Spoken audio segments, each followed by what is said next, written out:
for Skywarn in Southwest Missouri.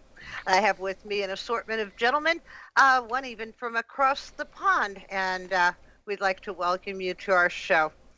And take it away, Franklin. Oh, turn it on. It's a bunch of technical difficulties.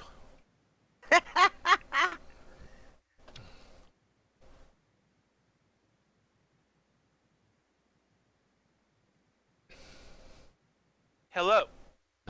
There you are. I did not mute it. I have no idea why Skype had me muted. Anyway, my name is Franklin KD0RSJ. I am the Greene County Skywarn coordinator. I also assist with the regional Skywarn with Patty and a few other net controls and stuff. And I'll be in the chat room watching that this evening. I see Kevin Price said hi to everyone. Hi, Kevin. Hi, Kevin. If you've got any comments or questions that you want brought up during the live stream, just post them there, and I will try my best to get them brought up during the live stream.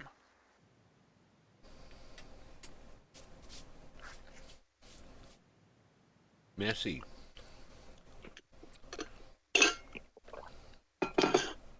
Kieran, are you back with us?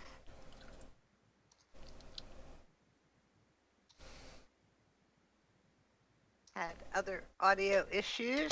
Well, we'll move right on to our producers. Steve, would you like to introduce yourself to us tonight? Hello, I am Steve, KA0SPM. I'm the guy that's trying to run this show. I almost said the other word, show. Uh-oh.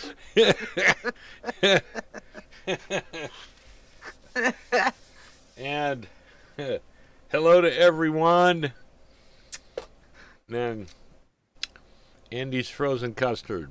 Thank you, Patty. Ah, nice.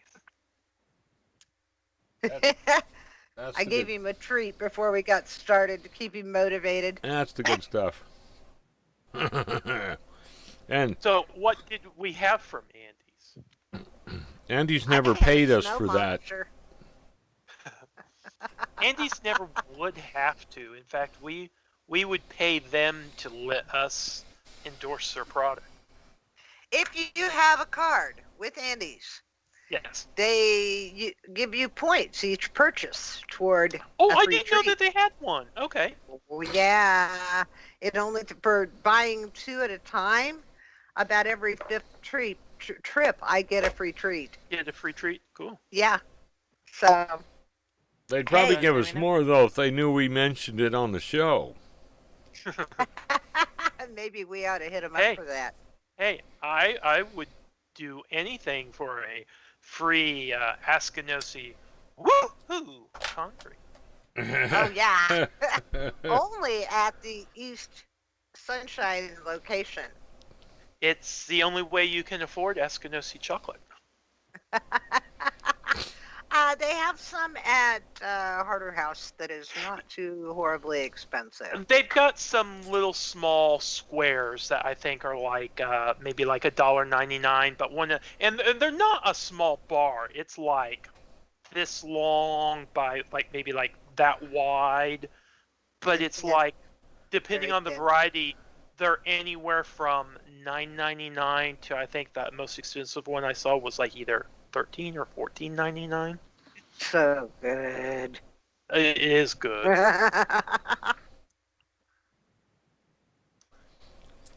You guys hear me all right? Yes. There he is. Hello, Kieran. Good evening. Perfect. I hate it when headsets do updates. Oh, I've been dealing with that for the last few weeks. Don't ask me why. When I want to switch over to this any other time, it works. Thursday evening, about 7:45, the computer won't even recognize it until I do a restart. Lovely. I didn't have to restart it. Well, I think it's a conflict that I'm having because I'd set up my computer with the inbuilt speakers. So when I'm not on Skype or whatever, I can listen to my music or whatever through the speakers, and I don't have to wear the headset. God.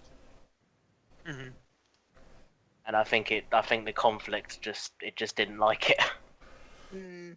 You know, I have had a few different times. I have had some issues with my headset, and I've got a pair of powered speakers that my uncle gave me that's got a subwoofer, and I even have issues with it with my ham radio.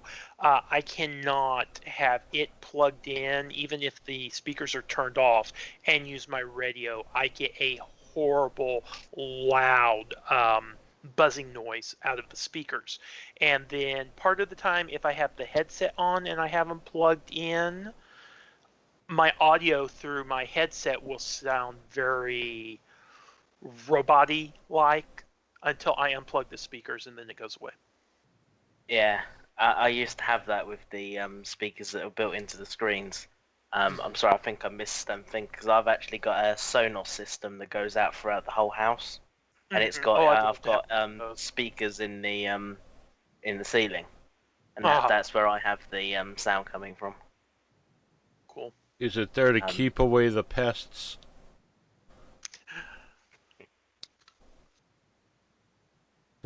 Does it keep away the pests? Are you talking about my little ones? No, we're the talking sonar. about mice, roaches, other creepy crawly little things. Supersonic no, audio. I think what he's talking about, the Sonos, they're wireless speakers, so you can have like speakers in each room of your house to play like audio and music and stuff. Okay. Yeah, they're speakers. So I have my computer hooked up Bluetooth to the Sonos system, so then I can listen to YouTube or whatever I'm watching or listening to on my computer, and it comes through on the speakers in the ceiling. Yeah. Ah. Now, for my birthday last year, Mom got me a JBL portable Bluetooth speaker, and I freaking love that. I used to take it to work with me every day, and I would play my music through it, and I listened to music, the Classic FM from the UK through their app. I listened to stuff on iHeartRadio through it almost every night. Yeah, those portable speakers really are good. Yeah. It's surprising how much punch that they really pack for such a small package. Oh, they do. And this one, it's the Charge 4, I think. It's not their biggest one, but it's like the next to biggest one. It's also got a power pack in it, so you can charge it up, the battery all the way, and it will run the speaker, but it's also got a USB port on the back of it where you can use it as like a power bank and charge other devices with it. I've sometimes used it to top up my cell phone whenever I'm listening to stuff through it. Fair enough. That sounds a little bit like my Bose one. I've got the same thing, Gotcha. but it's a Bose one. Bose? And Cool. that has a little charge port underneath it. And yeah, they're really Awesome. good. Now, I've got a couple posts again from Kevin here in the chat room. His first one, he says, Friday, Saturday, Sunday, Friday night, rodeo and carnival, Saturday, ATV side-by-side and garden tractor pulls, Saturday at 6 p.m., $5 to get in. I guess that's some of the stuff that he's planning on doing this Labor Day weekend. And then he says, let's talk about the winter outlook. Sounds pretty rough here this winter. So Patty might have some insights on that. I know I can't remember if you had posted it in the regional page or if I'd seen this on the Springfield National Weather Service office, but it looks like we're kind of on the borderline between cold, rough winter, and then half the time kind of mild, and then half the time pretty wintry precipitation. So what I saw was pretty average for temperatures, and higher than normal or higher than average wintry precipitation. Gotcha. So it sounds like a pretty average winter, other than we may have more ice, more snow on the ground this year. That's what I saw for the long-term outlook. Now, that was also coming from not from NOAA, but from the Farmer's Almanac. Oh, okay. And a lot of times they tend to be fairly accurate. They can be. Mm-hmm. They can be. So, as for our current, there are still a number of areas in the Ozarks that are under drought. And here in the southeast corner, actually the whole southern tier of our county, but we are in that southeast corner that's in extreme drought. The rain has passed us by. I sat here last night and watched the radar, and there was a band coming in from the south, and it dissipated. And another band built to the north and moved north and just left us high and dry. We've had, for the month of August, 0.7 of an inch of rain. It was so cloudy yesterday for most of the day, and there were several times while we were out, it looked like it could rain, but it never did anything. Right. So, in the spirit of current weather events, and don't worry, Kieran, we're not leaving you out. So that's a new one. We have a very, very thin band of what looks like rain and a front that's spreading across the mid part of the United States. Mm-hmm. You guys see that? That little tiny thin band? Little tiny. And so that's what's going on. It doesn't appear that we have anything other than South Texas really exciting as far as thunderstorms, severe weather. And now over to the Atlantic Ocean. We do have that would be Tropical Depression Nana. And she's sitting right over the top of Mexico right now, which is kind of strange. Gotcha. Tropical Depression Omar. Is that almost where the divider between Mexico and Central America is? Very close. Yeah. That's what I was thinking. Yeah, it's I don't know those countries at all down there, but I can see borders, so it's probably not. I know a few of them, but not a whole lot of them. I'm thinking that almost looks like Guatemala that it's sitting over. Yeah. Okay, gotcha. I'd have to pull up a map to know which one. I would too. I would too. I know that it's not Panama. Panama's the little skinny one. No. Right. No threats, though, for the continental United States at this time, or Europe. There are 3 other areas out in the Atlantic that they're watching for development. These 2 that exist in the North Atlantic, potentially could become things that would affect Kieran in the UK. Oh, not another one. We're still suffering from the one we've got now. Yeah, well, they just kind of one chain right after the next as they head out across the ocean, and well, I guess the good news is they rarely ever become hurricanes. They always just over here that's not. I don't really want to call it hurricane because we don't normally get that bad. We do get strong winds and heavy rain, which obviously cause flooding, but we never really call them hurricanes over here. Gotcha. So we can get a satellite view of said things if we can get the right. You'll have to go for infrared. Excuse me. Yeah, There it'll you take a go. moment for that to load, but I guess the good news in the Atlantic is there's nothing really organized. That's good. They're all kind of disorganized storms that bear watching since it is hurricane season. Of course. And for anyone who's traveling they may cause some things. And that's kind of the big picture of the weather. And Patty, did you have anything definitive that might be something to watch out for either here or in the United Kingdom? I'm not aware of any. I wasn't able to pull up the United Kingdom before we got started here. Let me pull up the SPC quickly here. Seemed like we're kind of in a quiet moment in the United States. There was some activity in Arkansas, Oklahoma the last couple of days. That's Texas. Office website that's been down all day. I don't know if it's down now. It looks like in the United Kingdom there's some rain in the north. Scotland is getting a little bit. I would still like to know a time when Scotland doesn't get rain. Yeah, typical summer weather.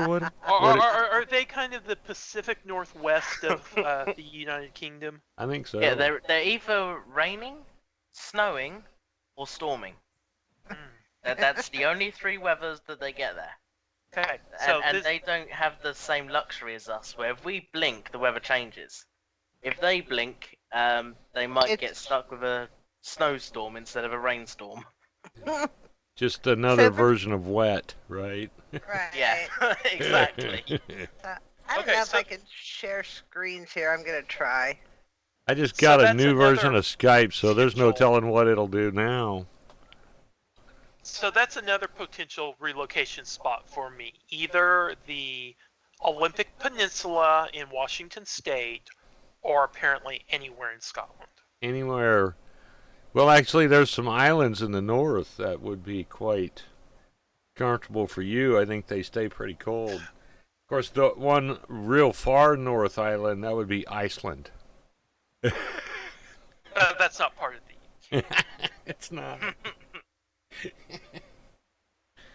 Kieran, every time I go over to his house, I freeze. See my, can you see my screen? Now, I am seeing it through Skype, but I'm not seeing it on the live stream yet. yeah, I don't have. It's not sharing on my screen at all. Yeah, it hasn't done that for a long time. It always used to. Company It I always did. used to. Yeah. So I evidently still can't share my screen. So Can what I you am seeing, Send me a link, and I'll bring it up for you. I can't send a link. This is my program. I can do a print screen, which I can do. Give me a moment here. A little creative artistry.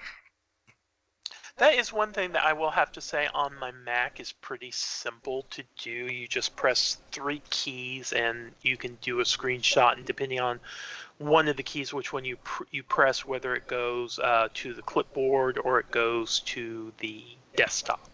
Well, I have to put these in and crop them because I'm doing Gotcha. with 2 screens, and it captures both. And Okay. so I See, just I need can to. see. I can either do one whole screen, one whole window, or I can basically draw a box and it just captures whatever is in the box. It's really the easiest screen capture that I have that I've ever done with.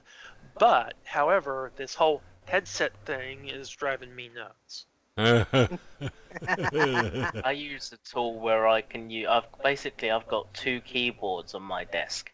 One is my main keyboard, which I use for, everything, and the second one is what we call sort of like macro keys. They're all set to do different things. Gotcha. So I've got a couple here that are set to just taking screenshots of different screens or different programs, or I've got things to do, change the LEDs all on my desk here. Okay. They do all sorts of stuff. Now, is that something that is like a commercial product, or is that something that's like a custom-made thing for law enforcement? My friend made it for me. Oh, okay, cool. Yeah, he was just bored one night and designed this program and gave it to me and basically said, "Have fun."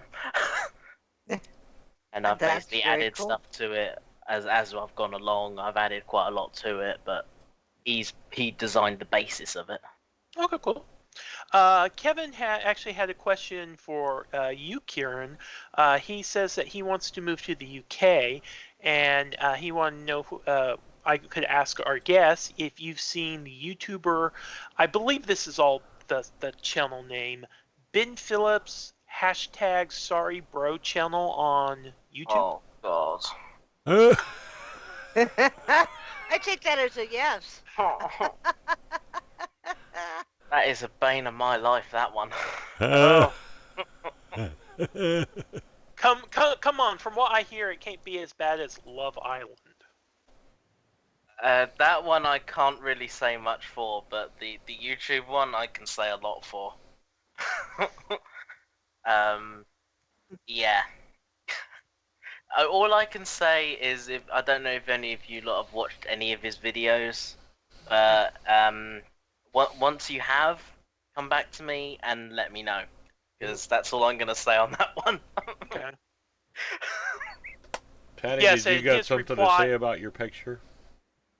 Okay, so what we're looking at here, there's a swath that starts over in New England and basically cuts across Kentucky, Tennessee, clips Missouri, and it goes all the way down into Mexico.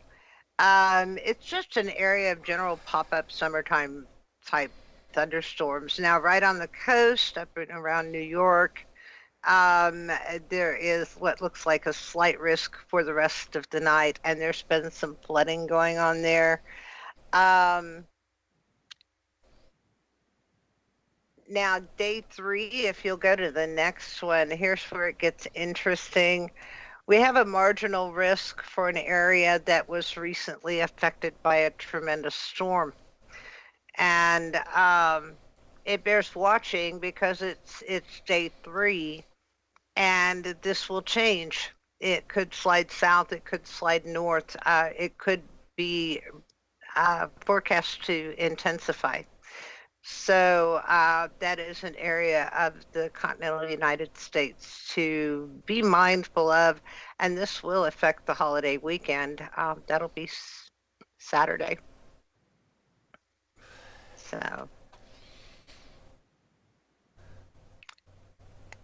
and I think that's what I would like to talk about tonight too, is situational awareness. We had that derecho go through South Dakota and Nebraska. It really intensified going across Iowa. And I sent Steve a link here a couple of days ago. We were talking about this. People are still saying they had no warning.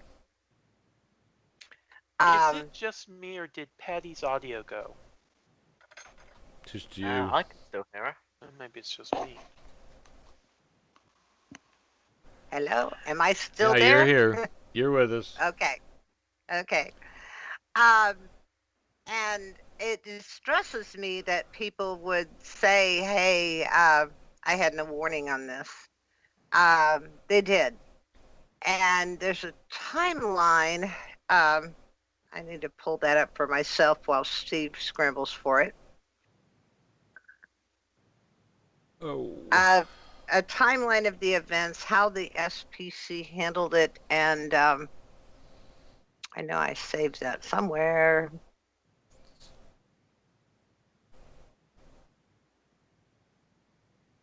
I got it. Weather summary.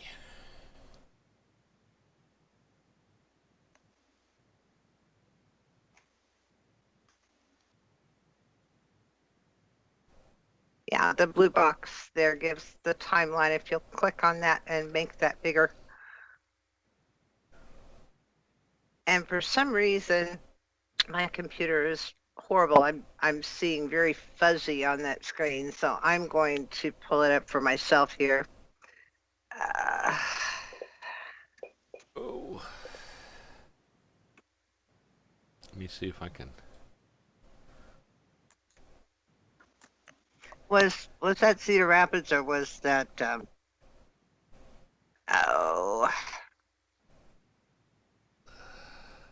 Quad City? That was Quad Cities, right? Yeah, yeah.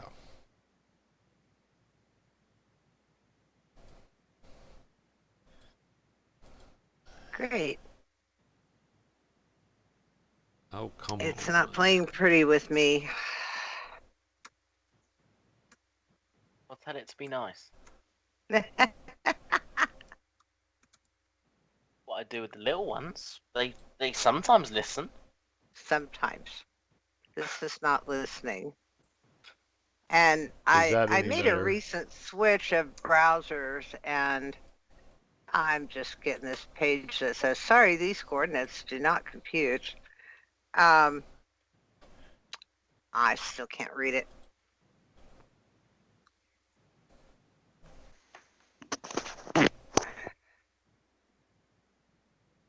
I think we're losing Franklin for a moment while I'm trying to get my computer to cooperate.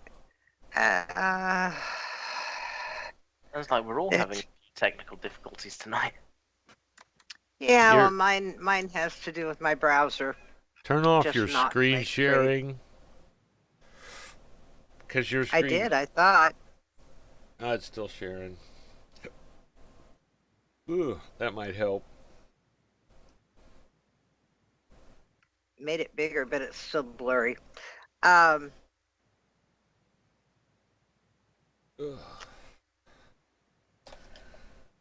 So I'm okay. Mm.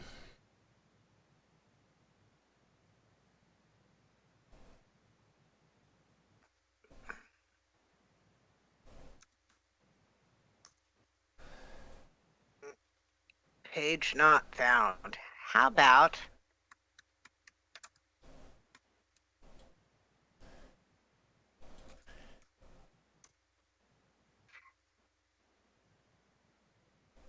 bit? Okay. I think it got me to it. I don't think that's So- going to be good enough to be legible. Say I'm struggling. Yeah, I'm on Yeah, the main it's- feed of it, and I can't see So- it very well. I'll read it off. I've got one here in front of me now. I can read. So August 10th, the Derecho timeline at 7:16 a.m. Mind you, this is a Sunday morning when a lot of people are sleeping or getting ready for church services or otherwise not generally engaged with news. I mean, how many television stations have you ever seen that are doing anything but broadcasting church services on Sunday morning? Very few. And so here, an enhanced risk was issued by the Storm Prediction Center at 7:16 a.m. At 10:57 a.m., they upped that to a moderate risk. At 11:25, and here's where the problem came in. At 11:25, they issued a particularly dangerous situation severe thunderstorm watch, which is one, a little unusual on a moderate risk, but two, when they issued the first severe thunderstorm warning was just 23 minutes later. So, and this was for Keokuk, Johnson, Benton, Lynn, Iowa, and Washington counties in Iowa. At 12:15 p.m., they received the first spotter report of 70-plus mile-an-hour winds from Belle Plaine to Luzerne. At 12:30 p.m., the storm hit the Cedar Rapids metro. Now, they had almost an hour heads up. Yeah. For those that are living in that area that said they had no heads up, they had almost an hour from 11:48 to 12:30 that there was a severe thunderstorm warning. This is when it hit the Cedar Rapids metro area with 90 to 130 mile an hour winds. At 12:34, a second severe thunderstorm warning was issued for the derecho for Lynn, Johnson, Cedar, Jackson, Jones, Muscatine, Scott, Clinton, and Rock Island counties. At 12:45, the storm hit Iowa City metro with 70 to 80 mile per hour wind. Now, is that Rock Island County? I can't remember. That's right in the Quad Cities. The Rock Island is one of the Quad Cities, so I can't remember which one Iowa City is. And then Johnson. Okay. Johnson County. Okay. So they had had a previous warning at 11:48, and then another issuance at 12:34. At 1:30, the storm hit the Quad Cities metro with widespread 80 to 100 mile an hour winds. At 3:32, the watch was canceled. So, an enhanced risk at 7:16 in the morning. PDS issued at 11:25 and the first warning at 11:48. So there was not a lot of time between that PDS to get people's attention with the watch and the first warning. But for the big metro areas that were hit, they had a long lead time. And this brings up my concern. I have heard it said way too many times. It's just a severe thunderstorm. Folks, the dangers from severe thunderstorm are this: high winds over 58 miles per hour, hail quarter size or larger, and you can have severe lightning, and any severe thunderstorm, even a line of storms, can produce tornadoes. These tend to also cover larger areas. You can have supercells, yes. They don't tend to be very large in perspective to a derecho or a squall line, but the dangers are still there. I saw a personal interview with a woman who was bombarded with ping pong size hail in her home. It came through windows, came through the roof. This can be very, very dangerous. We had a derecho go through Laclede County here a couple of months ago, and people were saying it was a tornado. No, I'm sorry. It was a squall line, and there was a 6-mile wide stretch there that was 90 mile plus mile per hour winds. So they can actually create more damage than a tornado that tends to be more isolated. Tornadoes just get more publicity. So when you have outdoor plans, when you have weekends, when you are not as tuned into what's going on, always get your forecasts and know what to be prepared for, because this was known. I think I pointed out to Steve on Saturday that there was an area in Iowa to watch. And on Sunday morning before I left for work, I said, this is not looking good. There are ways to get this information on your phone, either through apps, through your local television station, through the Weather Channel app. And these will bring the warnings right to you.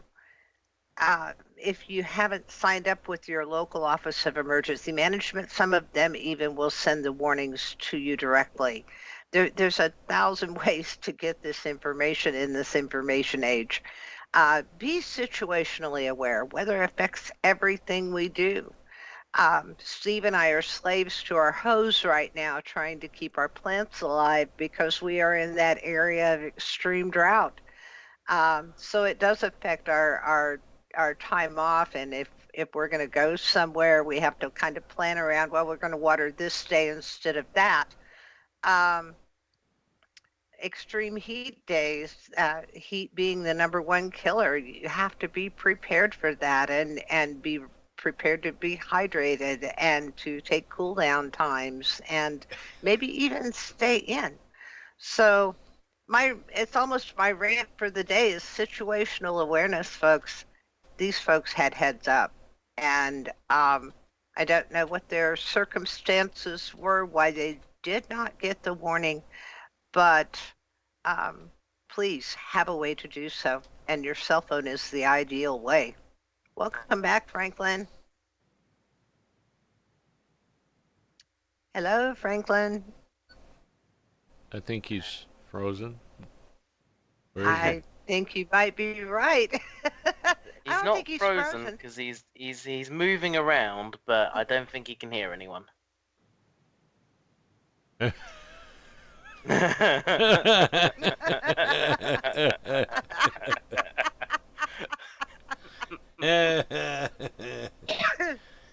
Oh, we have to laugh at ourselves and at our buddies, right? Oh yes. So, So, So- Kieran, you're having continued flooding over there? Yeah, we still got it. It's slowly receding now, but it was up until a couple of days ago. It was still really quite bad. Okay, I think I should be back up and Welcome back. running. Hey, Woohoo! so don't ask me why. Normally, Skype will just automatically set the settings to whatever my system default is. I switched to wired headphones and the internal mic.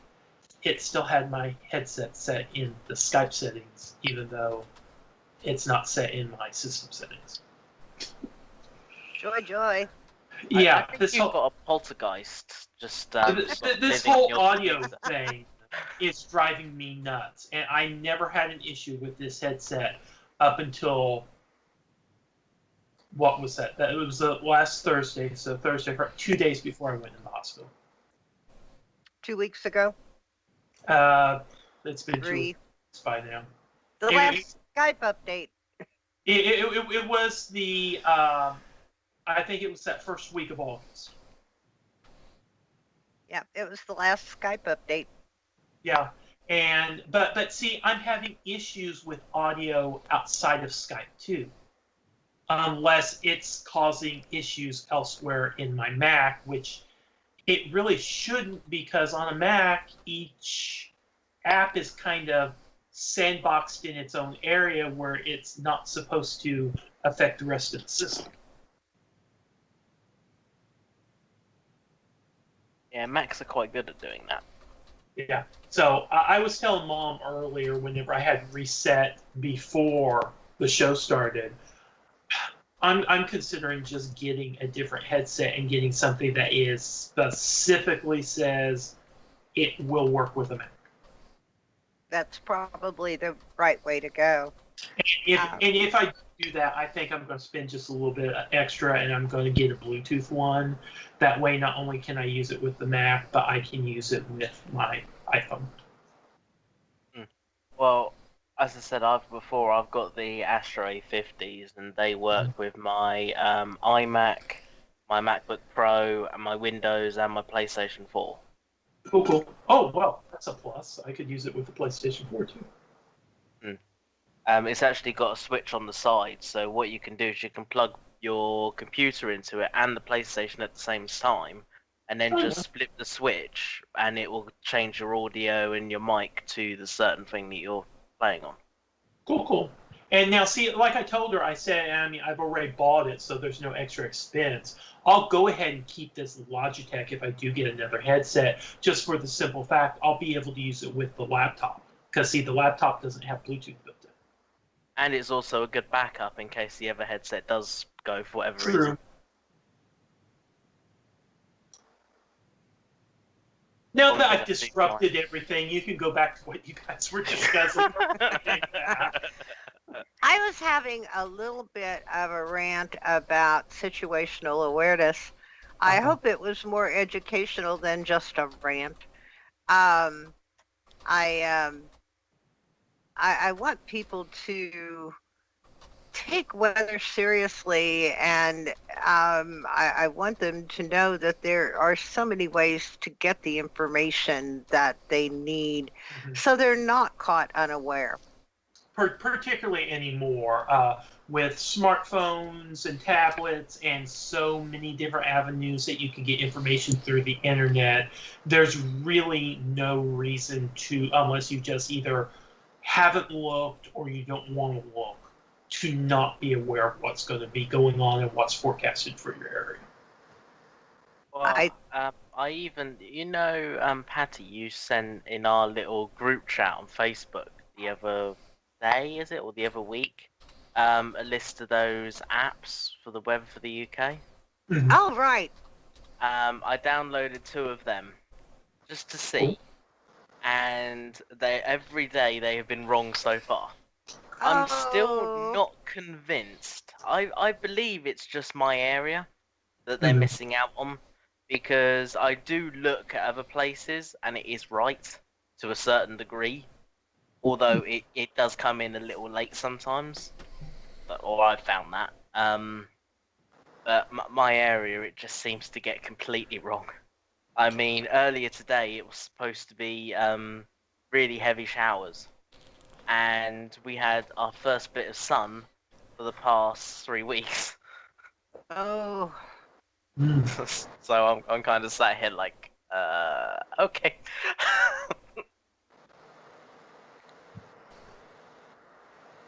But I think what it does is it's going off, because I'm so close to London and so far away from other main cities. I think it's going off of London, and because I'm not that far out, but I'm far enough out where weather systems and stuff like that might not hit our area. It could be. We are what, 12 miles as the crow flies from the National Weather Service office. And when I did have the ability to register outside temperatures, we have been as much as 9 degrees different. And there can be, I know they had more rain than we did during the month of August, even though they didn't get much. And we had, according to my gauge, 0.7 of an inch for the entire month. Now, when they put their graph out, they definitely nailed it when they were showing the areas of extreme drought, which, but it can be just a few miles can make so much difference. And people will say, well, you had a severe thunderstorm warning out for my part of the county. I didn't get anything. Yeah, a couple of miles can make a huge difference. And especially we're getting ready to go into colder weather here, and you'll watch these winter systems, and they're very good now at predicting how much snow, how much ice. But depending on where those fronts shift to, a mile can make a huge difference in what somebody gets. Oh, yeah. And what I love is someone will see or hear a forecast that is either a general forecast for multiple counties, or like something like the hazardous weather outlook, which is for the whole watch area. So we're talking 37 counties. And, well, I didn't get anything in my area, and so they were wrong again. Well, yeah, when they say general isolated pop-up showers, yeah, there's a lot of the counties and even cities and towns within a single county that may not get any rain, and you've got this one little cell over this one area that may just pour rain for like 20-30 minutes, and then that's it.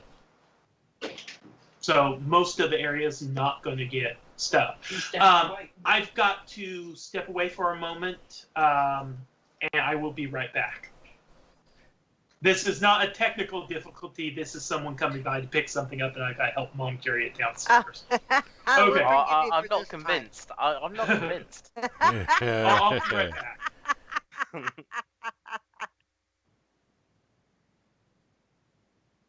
I did get a hold of Pat Hill finally. Did you? Yeah, he said he tried to call you. Me.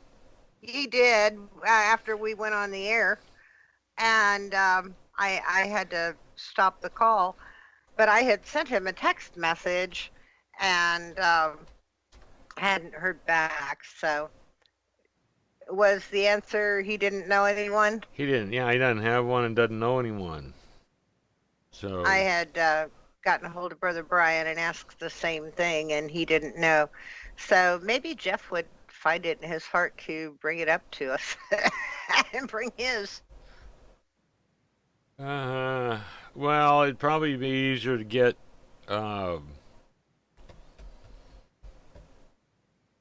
overmodulating Dave, but Has he got one? yeah, he does, but it's a gooseneck, and I don't have, he'd have to, like, provide the whole package. I hate to do that to him on a Saturday, especially because he's got farm work to do. I'm thinking that I'll probably just have to make 2 trips. I'll make sure that everybody helps get everything where I can get to it and then load it. Because once it's up in the front yard of the place, it isn't going to be that difficult to load it on a trailer. So what Steve is talking about is the Southwest Missouri Amateur Radio Club has received a very generous donation of 2 antenna towers, and he's been trying to find a flatbed trailer to haul these on, and we've got a little trailer that might work, but we're not sure if it'll handle the weight. It's a makeshift trailer at best, and yeah, very nice tower. He's also, if anybody's watching and local, oh, that's... Now those are just pipes. That's the one that doesn't weigh much. The other one weighs a lot. Yeah, but when you add all those parts together, I'm not going to make it in one trip. Hey, kill the political ad. No politics here. I can't help it. Shame, don't live in the same country, because I got a nice flatbed at my yard.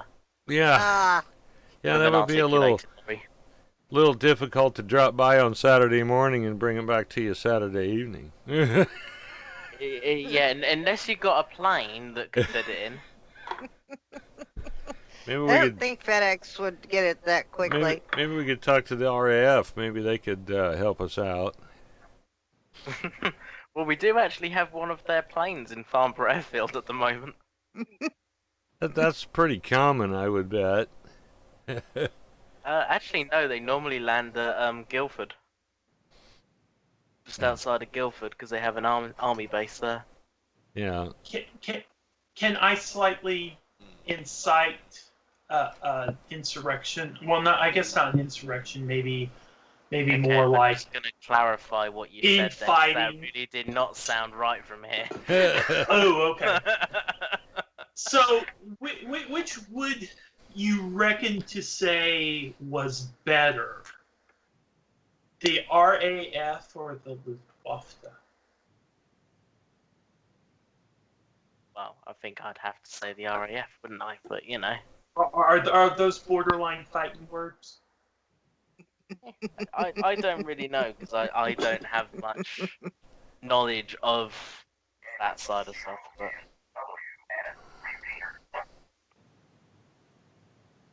But I think Rodney is getting ready to join us here. Okay, cool. Yeah, I don't have the Facebook chat up, so I'm gonna click him in because he's eating.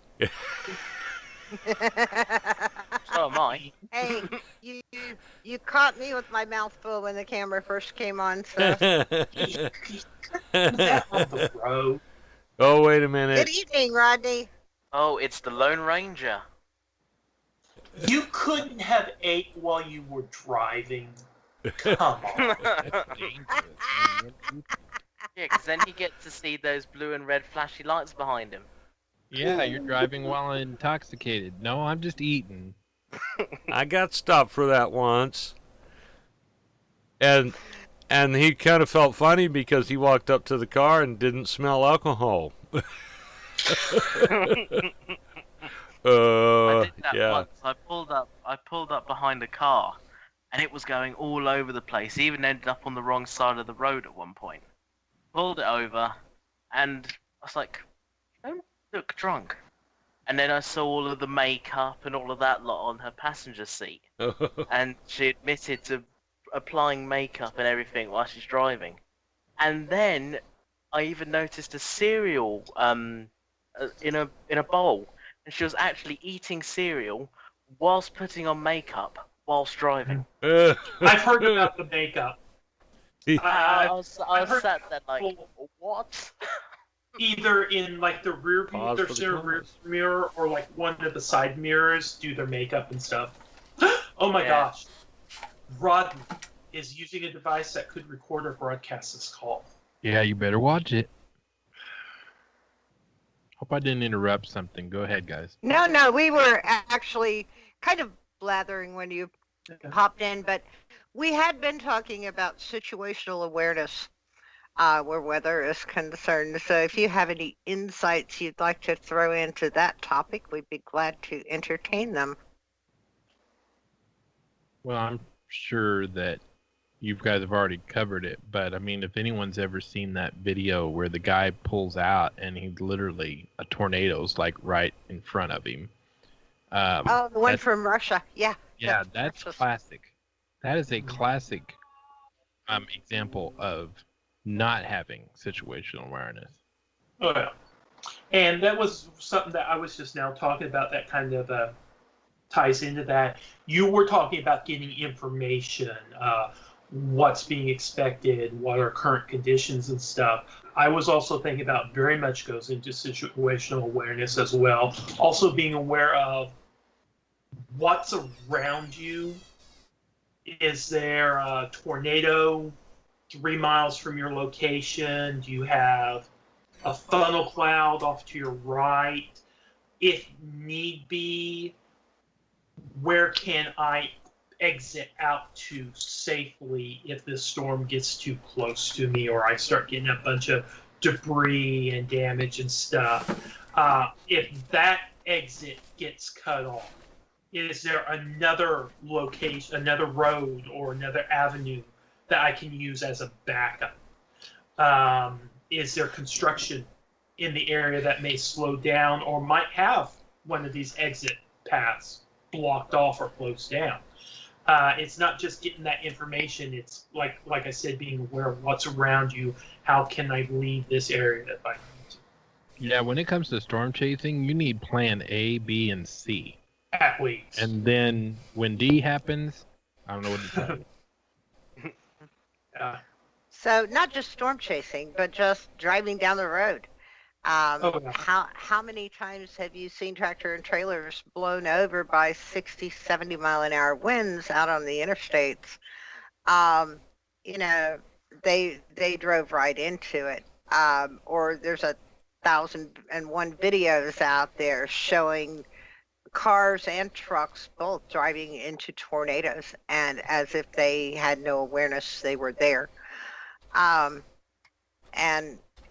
you know, people get hurt, killed because they don't have that situational awareness. And I love Sirius Radio. I won't have it in my vehicle, but I have ridden with people who have it, and you could have such a great choice of music and talk shows and whatnot.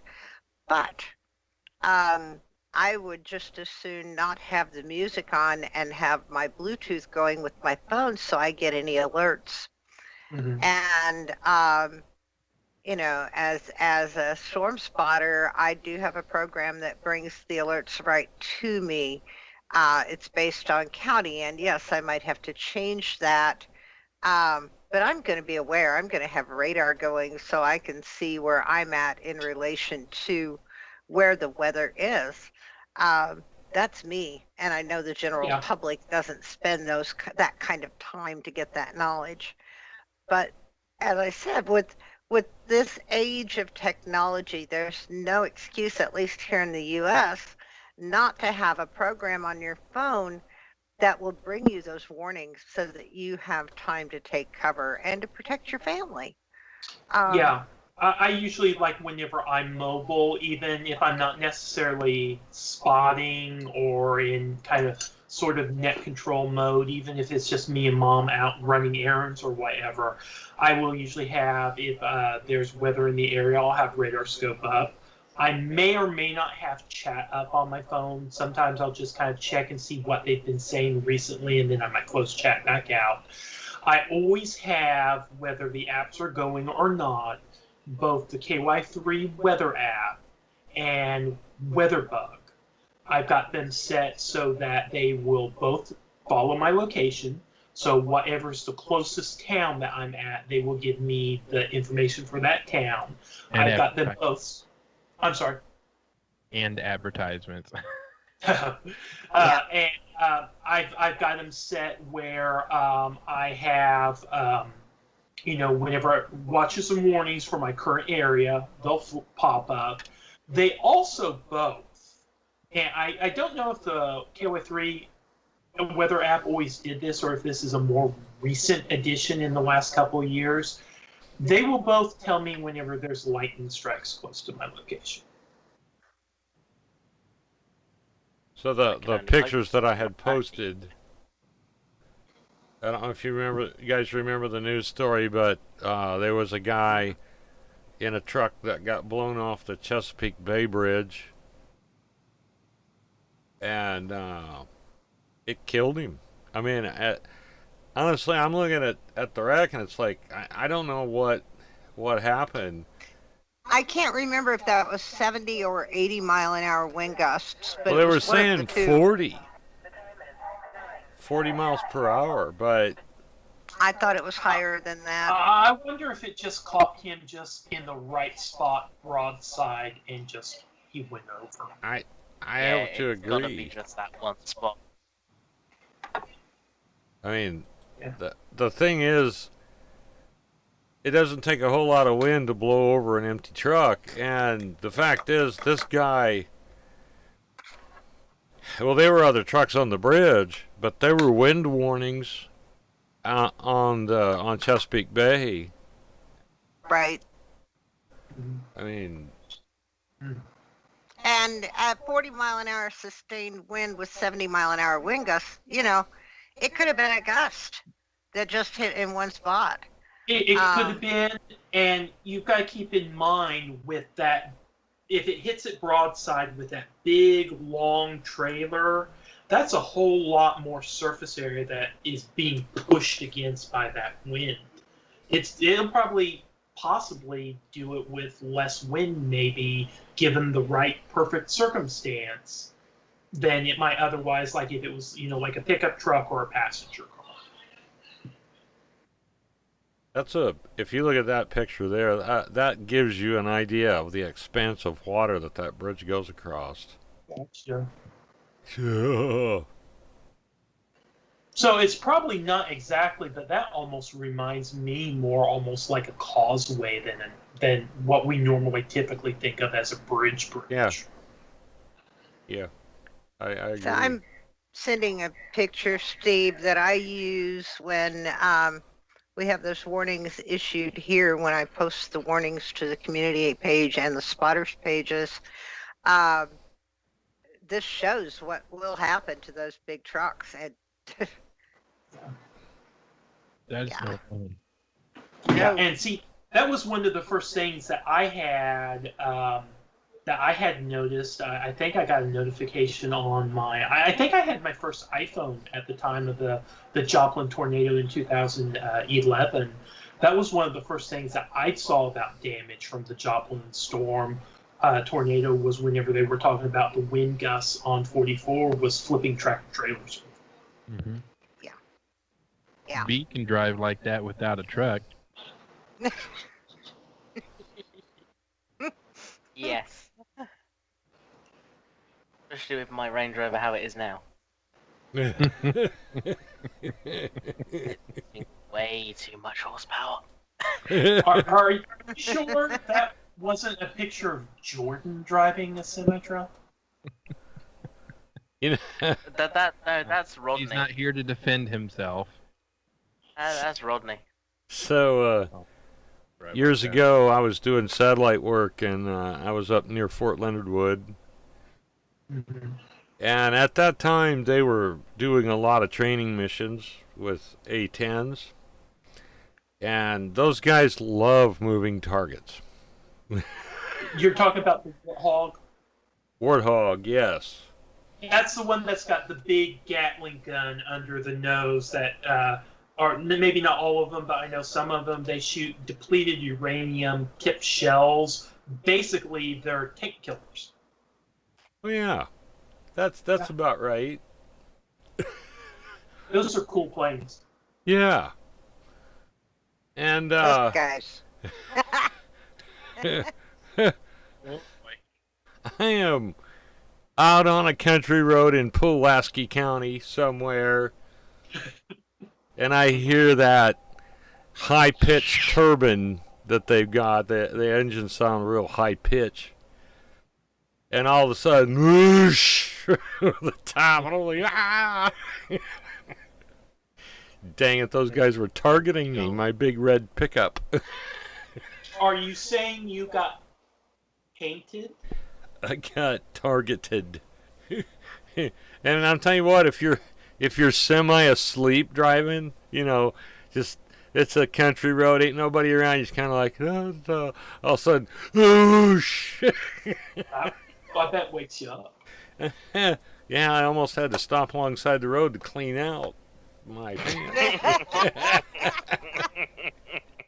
Was this one of those breaks where the back of the truck kind of fantails a little bit and you leave some little black marks on the asphalt? Yeah, that was kind of They were more black marks. what I was. Yeah, there was marks, but skid marks. The black marks were on Them the all asphalt.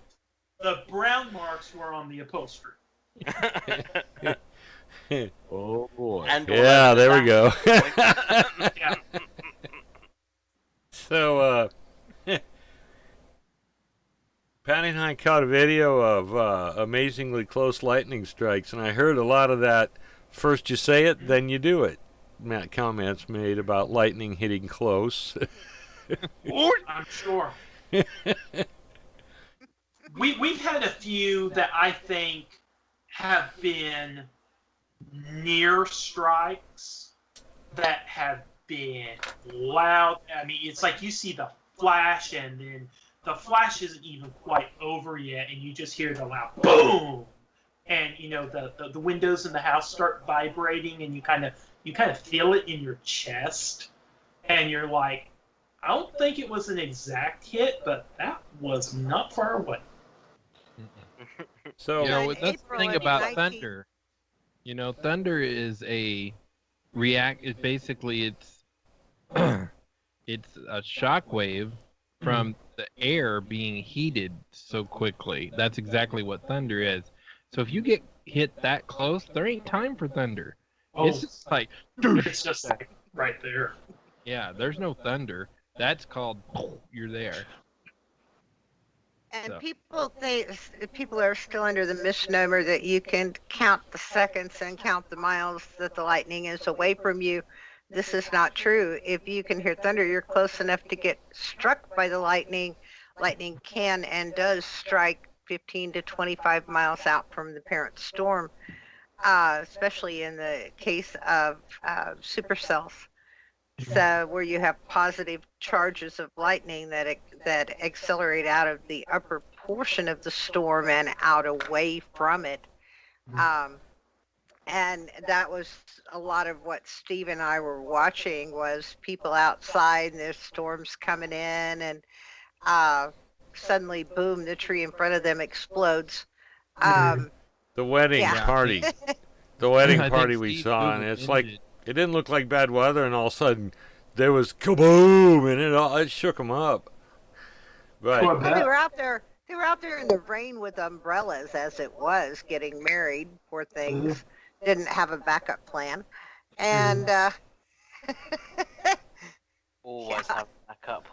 Always rent a venue that has an inside. Mhm. now, and I know that a few weeks ago we talked about lightning and don't get under trees, etc. I think at that time I talked about the people at the golf course out north of town some years ago, and several of them got under the tree and were killed. I think we even found a news story that showed a number of head of cattle that had gotten under a tree during a storm that were killed recently here locally. So, That is a story Yeah. Kieran has never heard. Is about my dad's rent-a-bull. Oh my god. oh, here we That, go. that Okay. title right there Yeah. tells you everything. I was going to Yeah. say, now I have to hear So- this one. This is Are you sure it was a rented bull, or was it an American bull gigolo? nope. It was a rent-a-bull. My dad, Iowa farmer, the old traditional type, corn, soybeans, ran some cows, and he had a bull that was hit by lightning. And they came down, the veterinary came down and determined the cause of death, which was important for Dad's insurance. They wanted to know what killed him. And as it turned out, lightning killed him. And so Dad could not just locate a bull that he wanted. And so the insurance said, well, we've got somebody who will allow you to rent a bull for the season until you can find one that you need. And so Dad had a rented bull, and the bull would not load in the trailer without this one cow and her calf being along. So he got a cow and a calf along with the deal. Wow. That must have been his favorite cow. You It got a 2-for-1 deal. and Patty and I met this bull. He was a Hereford that We did. was big enough that he smashed a steel gate like it was nothing. I don't remember ever seeing the bull. I heard the stories about the bull that kept smashing the fences. Well, there was But two notable ones, but the one I think you saw, he was a big red with a white face and had a head that was almost 4 foot tall. Well, they can get around 1,500, 2,000 pounds, can't they? Oh, yeah. 2,200 is the average. 22. Easily with the Hereford. All I Metric can ton. remember is the video or the picture that Steve shared of the guy with the bull staring him down. He's on the ground going, "Tell me again how you want your steak made." That's the best Well, picture ever. I think most people, particularly that have not grown up around livestock, they don't think about it. That's about an average weight of an average passenger car, isn't it? Around 2,000 pounds.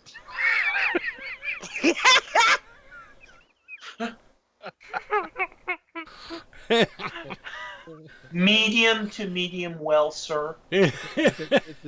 This deserves this sound effect. Oh boy. My dad got kicked out of a restaurant many years ago. He was a huge jokester. He'd always, forever and always. So he liked his T-bone steaks well done. But when a waitress would ask him how he wanted his steak done, I like that one too. He would always say, and I quote, True story. just run the bull by and knock the horns off. He actually got kicked out of a restaurant for saying that. He offended the waiter. Really? Yeah. Oh my lord. Couple of band-aids and be out grazing again. See what Dad would tell them. And I never could get this. He would literally tell them, and not meaning it as a joke, a few people thought he was joking, and he said, "No, I'm serious." He would tell them, "Burnt. I want mine burnt. That I want it that well done." Podunk Center. It's a real place. It is. It's located just south of Winterset, Iowa, which is the Near birthplace the of. home of John Wayne. Yeah. Oh, really? He was from Iowa? I didn't know Yeah. that. Yeah, we. That's one of our road trip plans. My sister lives about 25 miles from there. Oh, cool. Lives out near Podunk. Yeah. I call, She. I call it the sister city to Tightwad.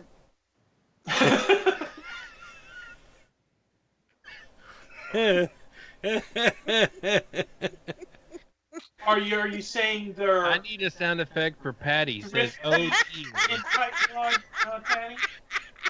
I'm You sorry, need to be Franklin, quicker with what- these sound effects, I Rodney. was saying. No, but I'm are just you saying saying they're Patty thrifty needs an in oh dear." Tightwad, Patty? Steve's got an oh boy, so I need to. Oh dear. Franklin, one more time, honey. I was saying, are you trying to say that they're thrifty in Tightwad? Maybe. Oh dear. Oh dear.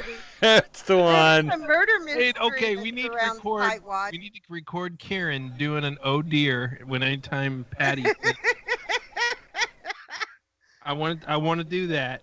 Karen, you're on. We're gonna record you say oh dear. It's wonderful. That is exactly what it needs to be. He says oh dear to me multiple times, so it's not any surprise. So So, Yeah. there is a murder mystery that surrounds Tightwad.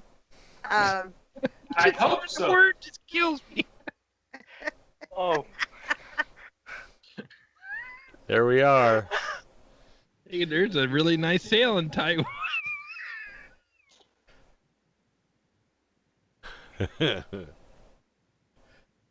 Oh gosh. Go ahead.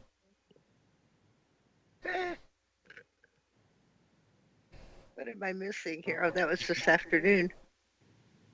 Oh, there we go. We change subjects real quick. We do. Situational awareness in tightwad. Situational awareness in Tightwad. Tightwad appeared to me to be one long stretch of highway. I didn't see too many roads off of it. I didn't So think it used to be. evidently, our NWS office is being backed up by St. Louis right now because comms are down. Buh. Oh, interesting. Well, see, I was going to ask you earlier, but I thought maybe I was having an issue on my end. I was bringing up Radar Scope, and it was showing that the latest radar image was like 5.5 hours old. So, I saw a thunderhead as I was driving home. It looked like a tank. right, sight down blast volume 6.4 hours ago. Oh, okay. So, I guess it wasn't on my end then. no, it wasn't on your end. And it, I hope the big gear's not broke again. no, it's actually, their comms. It's not the. Oh, okay, radar so it's not the itself. radar itself, it's just their communications. Oh, Right. Right. Someone forgot to pay the internet bill. A bit like communication. Mediacom. Oh, Mediacom, yeah. We need to call Steve Runnels and tell him he needs to give Mediacom the credit card number.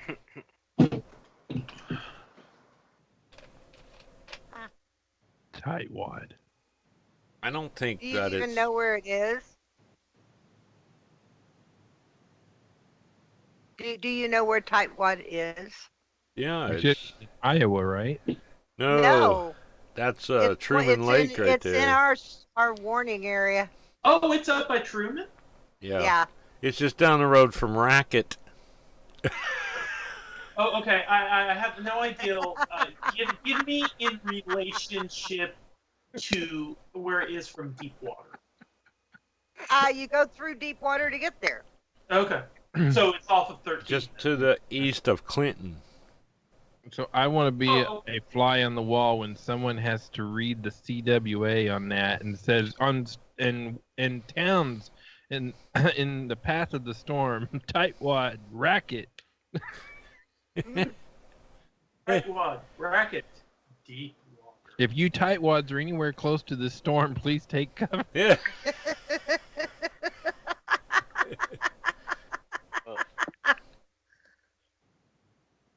How many tightwads do we have on this ship? Yo ho, sir! I knew it. I'm surrounded by tightwads. I couldn't say the actual lines. We all knew what you meant, though. Yes. Oh yes. That was a good one, Rodney. To be followed up Still by. a little bit too slow. He is, but he's getting better. Oh, you just He's had a improved. lag. It was a lag on your end. It was in perfect time. No. But by the time we get to the delayed Summer Olympics next year, he'll be ready for competition. Maybe. This one's for Kieran to look at. That was a fun night. That was There's a fun one that night. has That me and night. Franklin on it.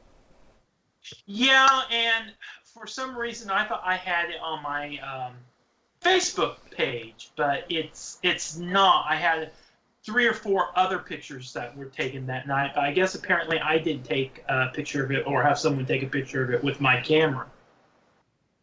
I was like, oh, I can't pass this chance up.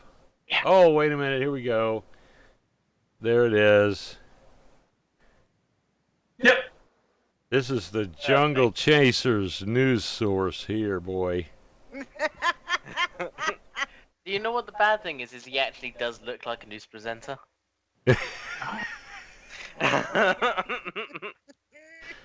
I He could never does, be any more Franklin. than a presenter.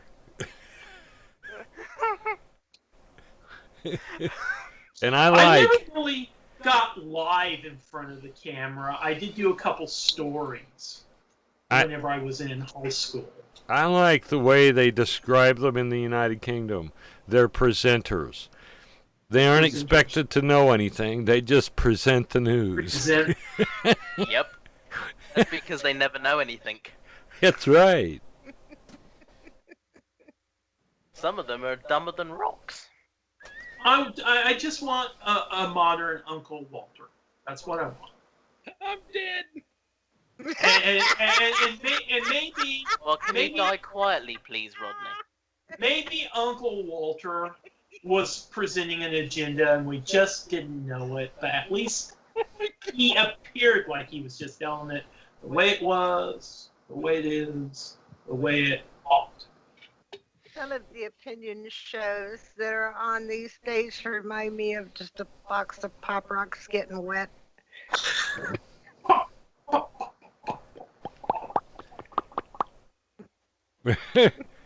So, I can't be accused of not knowing anything about the big city, because that would be Kansas City in the background right there. I took that shot. That's as good as it gets, man. I don't get closer.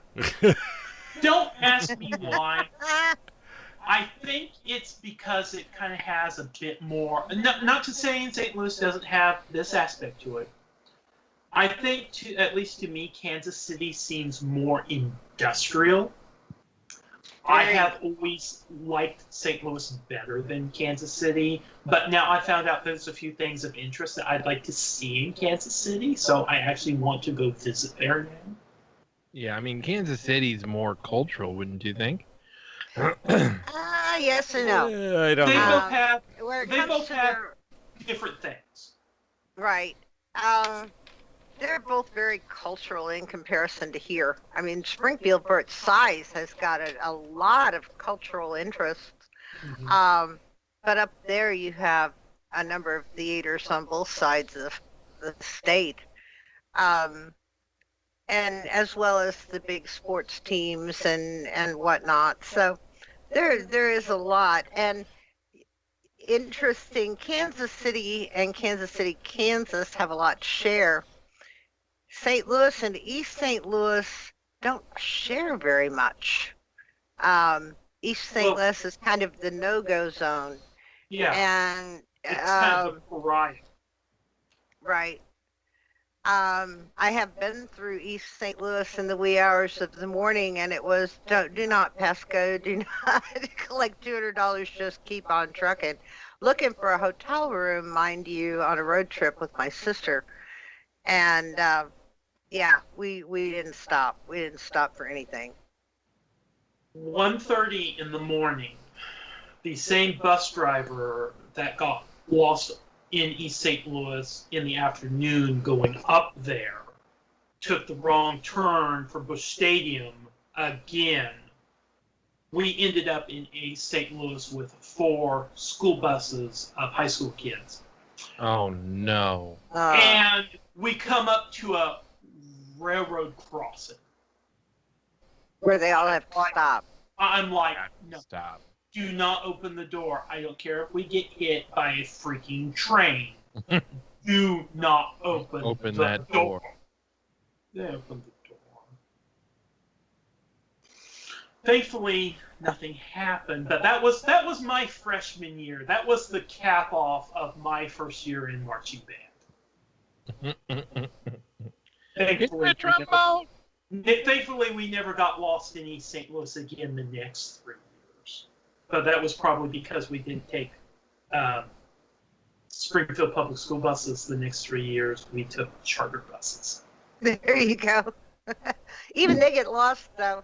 My sister sent me a text message one time from someplace in South Carolina where their tour bus had gotten way lost and they couldn't find their way around, and she was trying to get me to help with Google Maps, and I'm like, that's what your tour guide's supposed to be doing. See, with the exception of my senior year, and I can't remember why we couldn't take them my senior year, we took Tiger Coach buses because that's the ones we took to Miami, and we loved them. They were awesome. There was some reason we couldn't get them for that particular day to go up to St. Louis, and we used a different company, and they sent us like 3 fairly newer buses, and then of course the one that I was on was like, I think literally like a bus from the 1970s, and it didn't sound like its engine was in the best shape. You know, I used to have a Class B. I used to have a Class CEO? B when and when I lived in Texas, they put us through 3 days of training to get our Class B license, and at the state hospital, because we took patients on outings. And I loved driving the big buses through city traffic. I don't know if you've ever driven in Dallas, but I've never been there. even back then, it was quite the challenge. And one thing to bear in mind, if the traffic's doing 80 and a 55, you better be doing 80 and the 55 with them. Or you'll get ran over. You will get hit. Dad and Grandpa always maintained Class A's just because you have to have a Class A to tow anything that has any kind of chemicals or hazardous materials on it. I liked driving the buses because I could see. I could see what was happening up ahead. I could see. Now, switching lanes was a little bit of a challenge because our mirrors did not adjust outright so that I could really see. But I always had people with me. I was like, let me know when I'm clear. And just one word, just give me clear and I will move over. And, clear. You know, so, yeah, and I'm fun. Now, So see, driving a big yellow bus through Dallas traffic was a breeze, and I didn't even mind the overpasses that I absolutely hate in a car because you feel like you're down in a tunnel and you can't see where the road is because you're up high enough that you can actually see where the road goes around those flyovers, and I was quite comfortable driving those. Yeah, I'd never want a Class B again, but I'm done with that. most of our big wreckers were conventional style trucks, but we did have, whenever I was younger, we did have a couple cabovers. even the conventionals, like you said, you're up so high, you can pretty much see everything around you. But the cab overs, it's even better because you don't have that nose sticking out in front of you, so you like see everything like right in front of you. Yeah. My ex and I used to trip lease for Zenith. And so we would make like 7 runs on a weekend from Zenith to Kansas City shipping yards. Now, And was that here That was here before in they the moved next? in the early 80s, yeah. And we'd take an empty up and bring a full back, or vice versa. Might have been vice versa. And it was a cab over, and let me tell you, the bridges up there back then were horrible. I would sit on the doghouse literally while he was going through traffic, and I was watching the exit signs as well as helping to switch lanes with the truck. And sitting up on the doghouse, I could see down to the river when we were crossing it because there were big holes in the bridge. That was kind of unnerving when you've got 80,000 pounds on going across a bridge that has holes on it. Yeah. Now, see, I can't remember about what time period this was, and I can't remember which highway it was. I just remember it was going up through Pennsylvania, and I think Dad said it was going to Philadelphia. They had one highway that went through a tunnel that went through a mountain, and I'm wanting to think he said it was for like something like 5, 6, 7 miles. You're in this tunnel, and there's water under. It's kind of like a bridge that goes through a tunnel, and there's water underneath it. And there was like, I think, like 6 months or almost a year they were going through and redoing this whole thing. And so they had like one lane of one side closed down, so you're pretty much just all traffic's confined to one lane. It's right on the edge of the bridge, and he said you could just literally look out your door, you know, almost on the other side, like if you were riding in the passenger seat, and just look straight down the side of the bridge and see the water right underneath it. So if anyone got hit or, you know, went into that guardrail much, they'd just go right on over. And Dad was the type of person that traffic never bothered him. And he said it really didn't bother him going through there. He just didn't like to.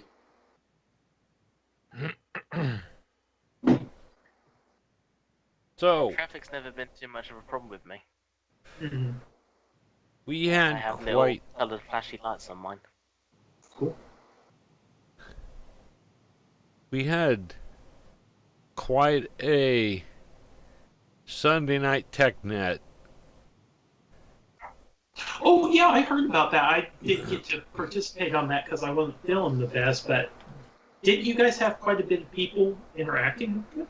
I 10, 12 contacts, and Rodney, you'll be happy to know one of those contacts was 58 miles. Nice. And that was it the one in Diamond? Yeah. Yeah, that was amazing. And that was 2 meter FM still, wasn't it? 2 meter yeah. FM. That's quite a distance for FM, isn't it? I mean, it helped that he had a 6-element beam point. Well, guys, yeah. but- Oh, I bet. I haven't gotten my 10 elements of fury up there yet.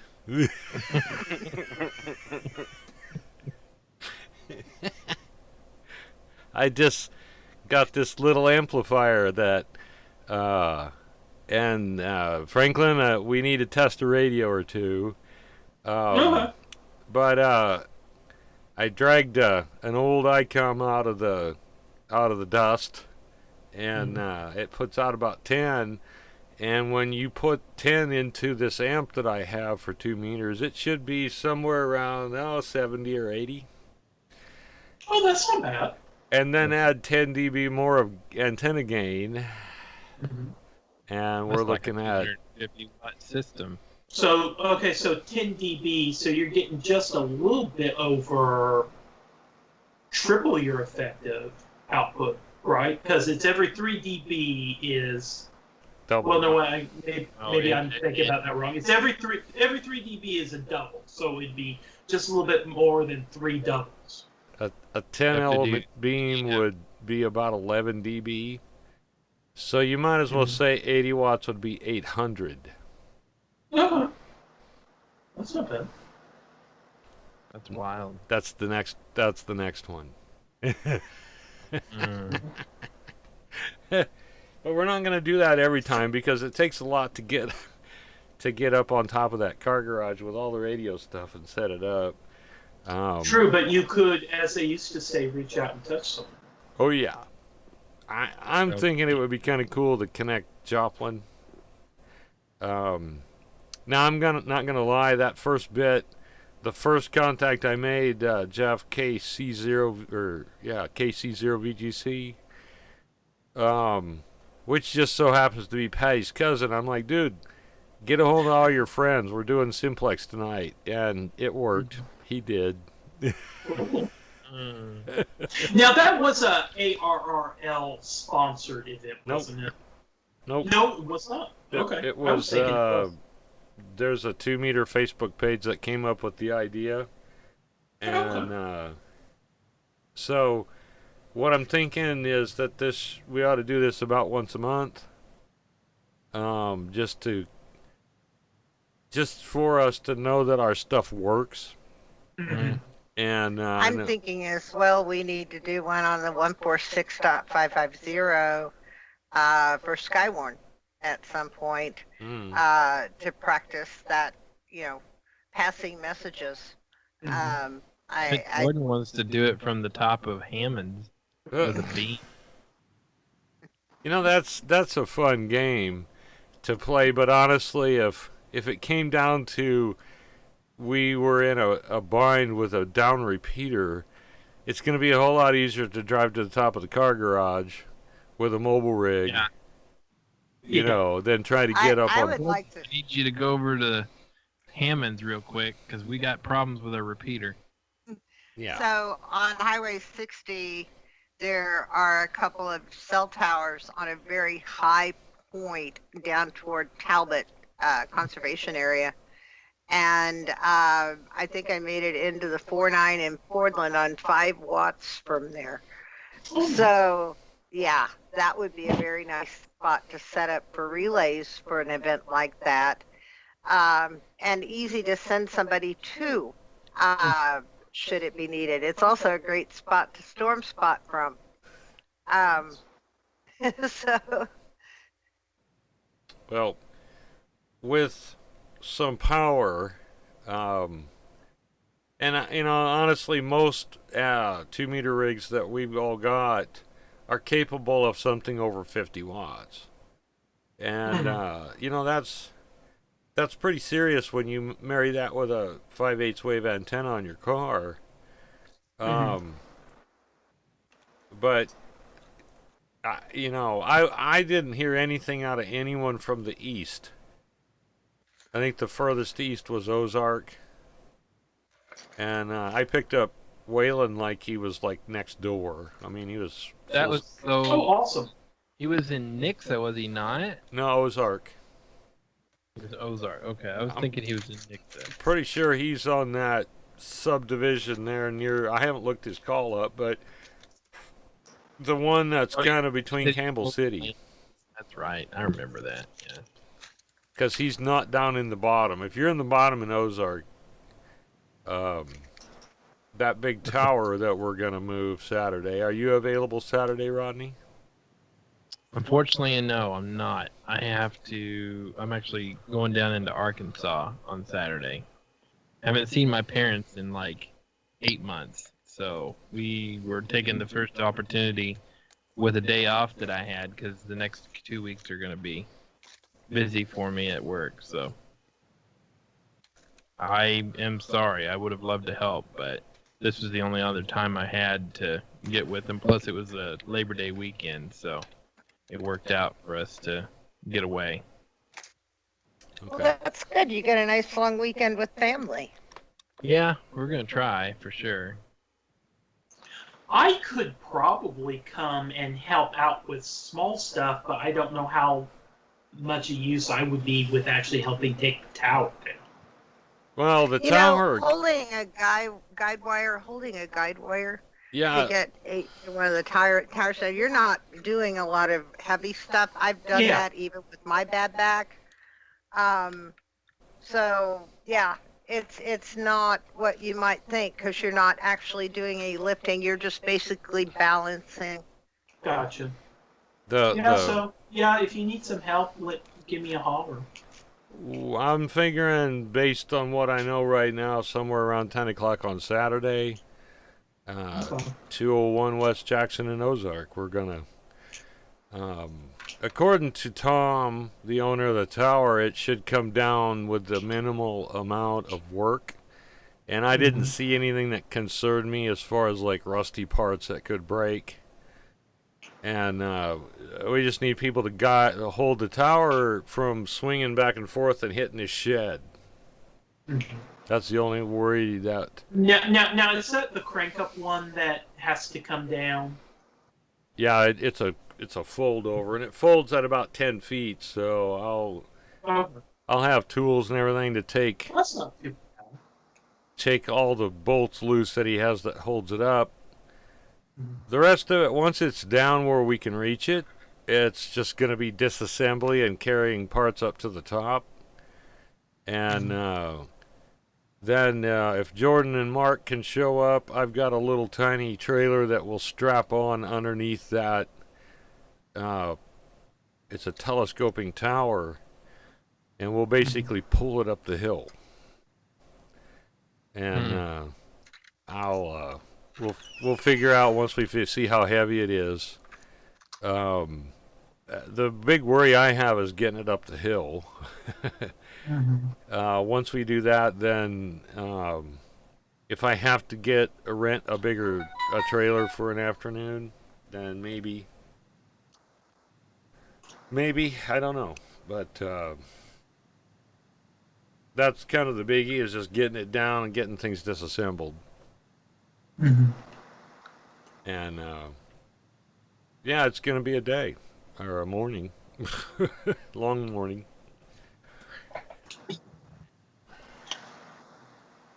So this is the part where I wished I had a winch. You know, like it wouldn't even have to be something heavy, something that went on an ATV, and then I could just tie it onto my receiver hitch my pickup and go down there and winch it up the hill. And Now, the hardest see, part I is don't know holding the how button. much they cost, but I believe Bass Pro used to carry ATV winches because I believe I recall unloading them off the truck. Harbor Freight has them. Do they? Yeah. They might be cheaper. It just depends on how much you're willing to spend. Yeah, I've got one that's a real short pull. It's made for vehicles, pulling vehicles on trailers. 2,500-pound ATV electric winch, Yeah. $54. Harbor Freight. It's on sale. It's got a $15 coupon. Really? Yeah. Now, are they in stock locally? And don't bother calling. Even before COVID happened, I noticed a lot of the retailers on their little recorded messages. Due to changing inventory statuses, we cannot guarantee or verify any stocking status over the phone. We You guys don't apologize do your that this is jobs. unprecedented times. Oh no, I was hearing this. Best Buy's been doing this for at least a good year now. We cannot verify any stocking quantities over the phone. Yeah, I believe it. I called in the parking lot to verify that something was in there, and as soon as I walked in to get it, they said, "Oh, we just sold that 3 minutes ago." Ah! Thank you for wasting my time.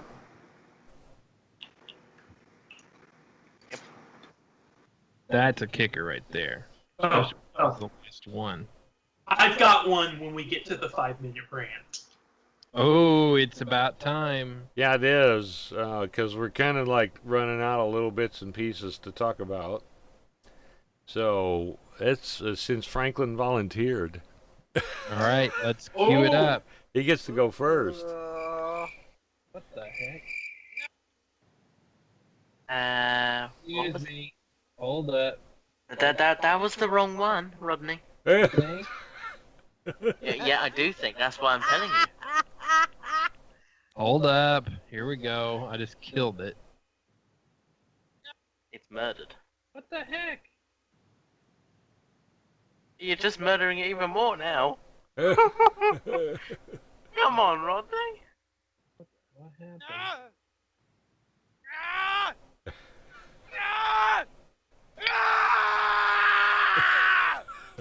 Oh, that gets better every week. Okay. So, Mom's license expired the end of August.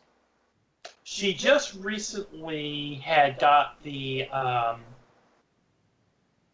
Jeep paid off and sit in the title to get the bank's name taken off of it and everything, and she's waiting for the title to come back from the state of Missouri. Well, she needed to get it inspected, the oil changed, and we've got a light bulb on the passenger side that keeps going. So needed to see about getting it replaced. The place that normally we would do can't get to it until next week, and she really doesn't want to wait that long because driving on expired license. So we called Walmart at the Northtown Mall in anticipation of getting it done there because she has got that stuff done in the past. She calls and they're like, "Oh, how can we direct your call?" She thought it odd that there was no option on the prompts for the automotive department. I said, "Well, I need to speak to someone back in the automotive department." "Oh, well, what were you needing?" "Well, I need to have it come, bring my car in to get the oil changed and to get the it inspected and see about a headlight." Our automotive department isn't open for that kind of work right now. She said, "What kind of work are they open for?" "Flat tire repairs only." So we start doing the call around to different Walmarts. Some say they can do flat tires. Some say they can't. I found out that apparently Sam's Club, all they do is change tires, and that's it. I call the one at Kansas and 44. I get this woman. I ask her, "Is your automotive department open currently?" "No, it is not." "Okay. Is it just your store or is it all the stores? Because you're like the fourth one we've called and they're all closed."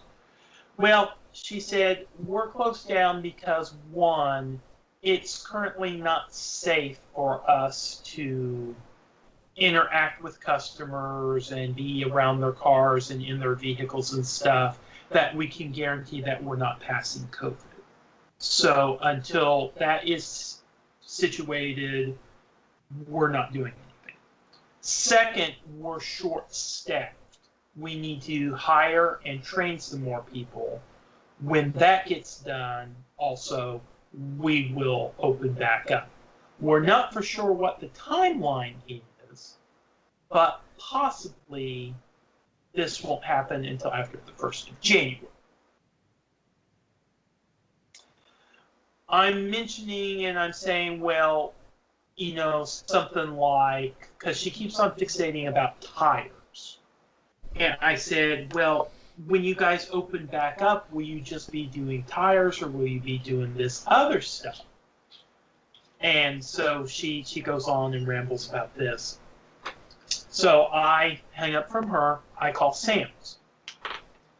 I call the one on East Sunshine, go through the same spiel. That's when she tells me, well, even when we're open, we don't do anything but tires.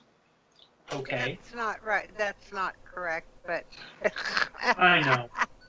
So I tell her, I ask her, well, do you know, is this like everywhere within the Walmart ecosphere and blah, blah, blah? I go through 2 or 3 different things because I don't think she's understanding me. She gets to the point where she says, because I said something about at Walmart. She says, well, that's at Walmart. You called Sam's. I asked Mom after we got off the call, because we were going down 65 at the time with me, her, and our friend that had been living with us that just moved out. I want to go see that person personally. Oh, no. I'd already went past Sunshine. I was heading towards James River. And I asked Mom, and I said, can you tell me at what point Did you get she pissed off? really pissed me off? And without that, and all my mom said was, when she thought you didn't know which store you called. And I said, that's exactly it. I said she thought you were stupid enough you didn't know which store you called. So, what I replied with when she said, you called Sam's, I said, yes, I know that. I apologize. How was it exactly that You I said, put? how I apologize for making the error of your mistake or something like that. making the mistake of I can't remember exactly how it was. It was a something really, snide. really Sarcastic? sarcastic reply, Not our little. and she's Oh, not like at in all. the middle. She's like in the middle saying, "Oh no, you're all right." And also, I was doing this through the Bluetooth through the car speakers. She, "Oh no, you're all right." And then I'm not for sure what else she was doing, because at that point when she said "you're all right," It was my quick, finger was pushing the button to disconnect the phone call. and your mother was laughing. So yeah, I got a little pissy on the highway. Well, you know. Did any of them know Walmart automotives were closed? I don't know. I tried to get oil change once and they were closed. Okay, Rodney said that he tried to get an oil change runs here recently, and they. I got my last oil change at Plaza Tire, Mhm. served with a smile and a mask, and Steve got his at Mr. Lube, a month ago, 2 weeks ago, with a smile and a face mask. I did So- not get an oil change, remember? Oh, they told you didn't need it. That's right. But you went in for it, Right. and they determined that it was fine and did not need to be changed. They're honest that way. By the way, at both places, they will let you know if you need work or not. And let's add to this, Mr. Lube went ahead and topped off all the vehicle fluids and checked the tire pressure and sent him on his way at no cost. Oh, that's cool. I don't grace Walmart's doors since I heard the story about the nuns that took their car in and they didn't put the oil, they didn't tighten the oil filter down and they blew their car up and Walmart would not back it. So, I hate to bash brand names, but no. I think what we're going to end up doing, because we've had some family members that have used them and have been happy with their service, we're going to take it down tomorrow to Daytona on Wednesday. They're Daytona's high. They're Well- high. They'll do good work, but they're high. Well, what they told Mom over the phone, they would do the inspection for $12, and Mom wanted to know if she could bring in her own oil, which she normally does. And they said, yeah. I said, if you bring in your own oil, we'll charge $16 to change the oil. $16.50, I think he said. Oh God. Ah, okay. Okay. So, Yeah, I mean that $12 fee is standard. They can't charge any more or less. Right. well, the place that we normally go to is about around that. So I just assumed that was, kind of a standard. That's a regulated thing. Right. And a lot of places are not even doing inspections anymore because they don't get much of that $12, and it does take time away from their other work. Well, and Thinking I had read something here within the last 6 months to a year or so, something about the possibility that Missouri might do away with inspections. Is that They true? have partially. They have partially. And so I know this because I've got my brand new tags sitting in there ready to go on my car. So I went up to Plaza Tire and had my inspection because Mr. Lube doesn't do it anymore. And so I got online, and you don't even have to go to the DMV anymore. I got online and I had my inspection. I had my card from the state.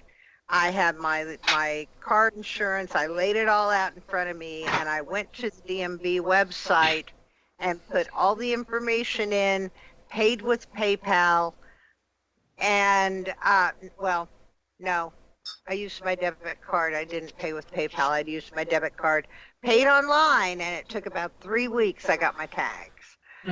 They mailed them to me.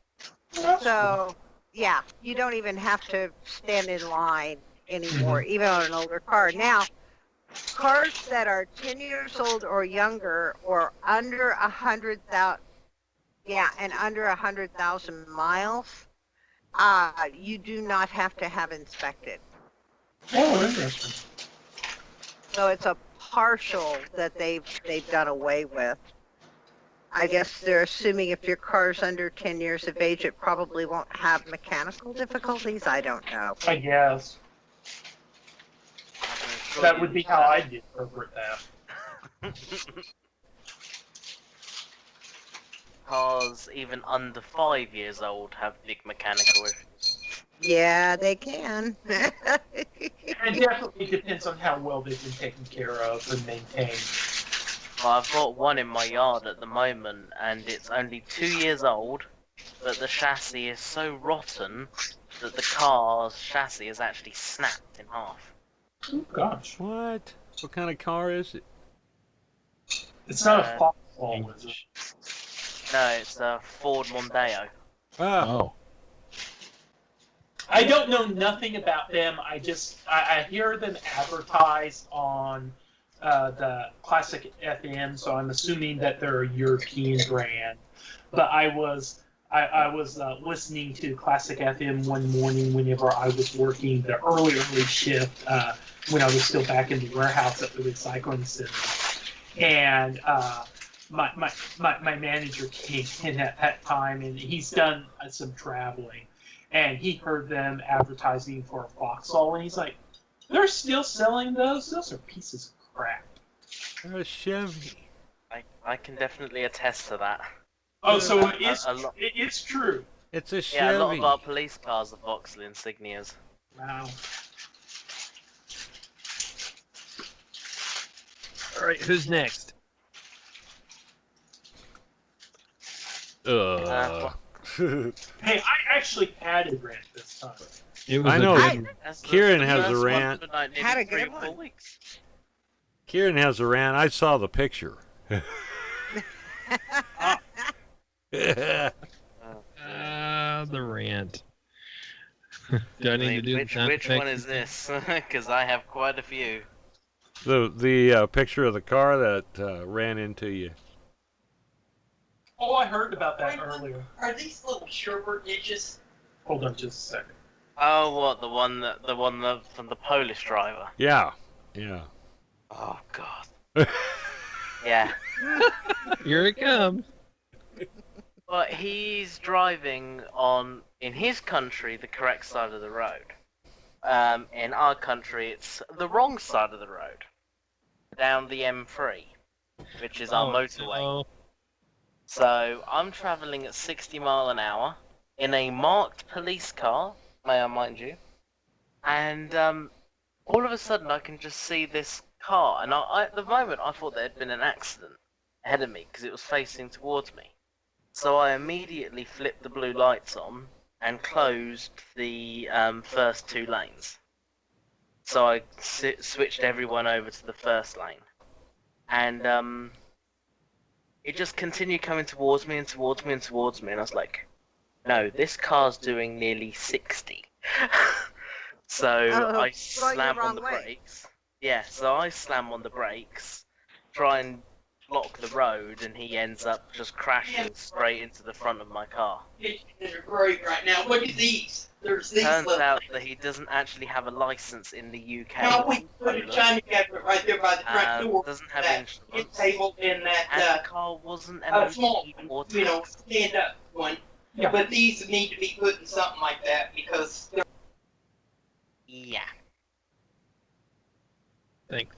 How on earth do you drive on the wrong side of the road when everybody is coming at you? How do you think everybody else is wrong and you're the only driver that got it right? I don't understand that. Under the influence? He wasn't. Oh He my. wasn't under the influence of any Just drugs or alcohol. Clueless. Was he driving a Just car from unaware. the UK? Did No, he was driving it on Polish plates, so I can only assume that he brought it over.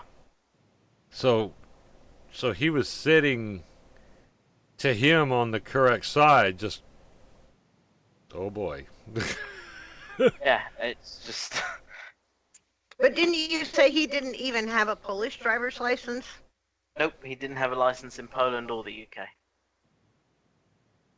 Wow. He Or- also doesn't have any tax, insurance, or the car didn't have an MOT, and he also had 2 warrants out for him.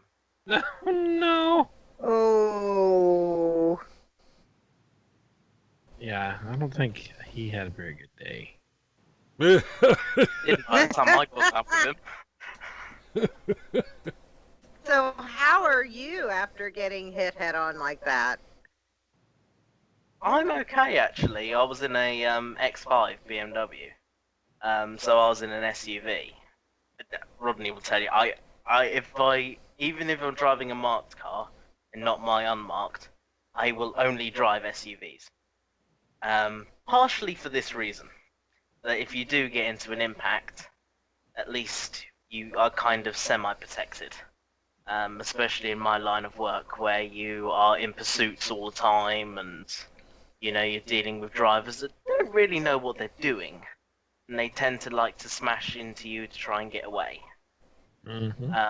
I like to be in the bigger car, and at least I win.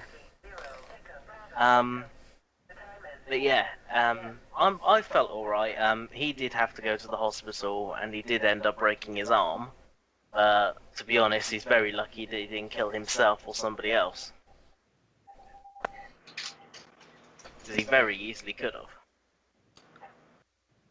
We've It was funny. B sends me a message one night and goes, 13. He goes 1100 horsepower or something like that. 1100 horsepower. I think that's good enough. And I'm like, What Are you you talking talking about my Range Rover?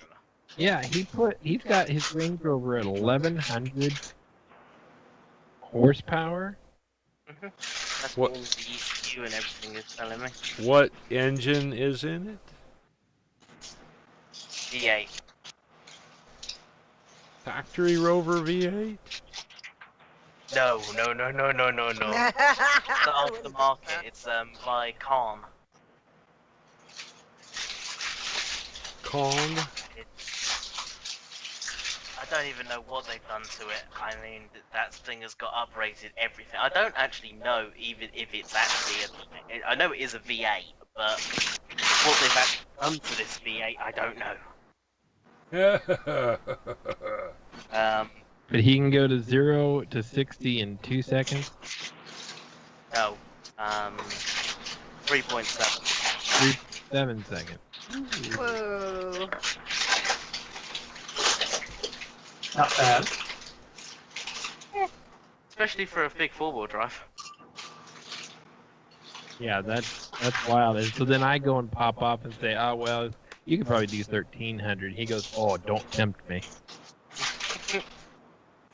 I am half Yeah, tempted to you get did. the uprated air intake, and so I want to try and drop it back off to Khan, who originally made obviously the engine and the gearbox, and want to see if I can get it the ECU remapped as well. See if I can get anything else out of it.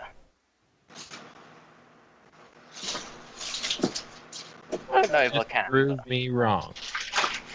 Yeah, but you're the one that started all this. If anything goes wrong, I'm blaming Rodney. Hey, even if something doesn't go wrong, I'd still blame Rob. I get no respect. No. You gotta do the necktie thing. I get Yeah, nervous. but then you're saying this as the guy who is never happy about anything that I told you. About the cars that we were looking at. Every car that I showed you, you like, oh, but I don't like that brand. Oh, but I don't like that car. It's like, Are you ranting again? Is think I am. this kind of Or what you're still. talking about? It's got so much plastic and all sorts of stuff on top of it, I really couldn't tell you.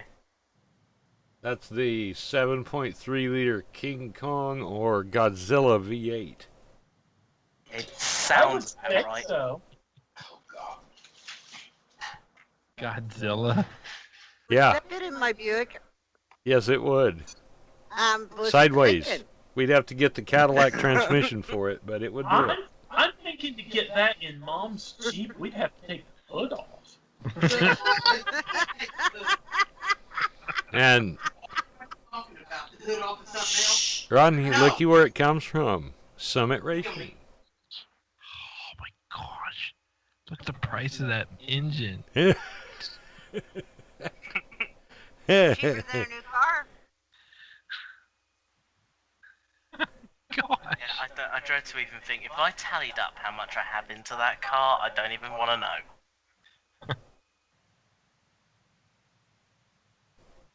Oh my goodness. And to think, I really do not want to know.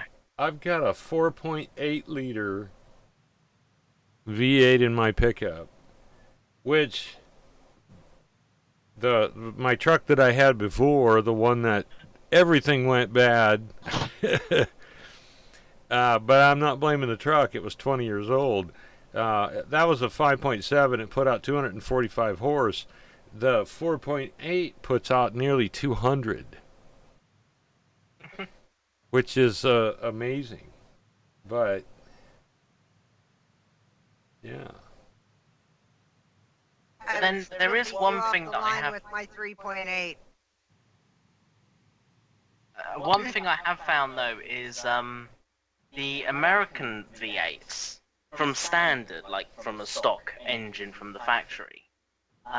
They're very underpowered for what they can actually produce. Oh yeah. They're not,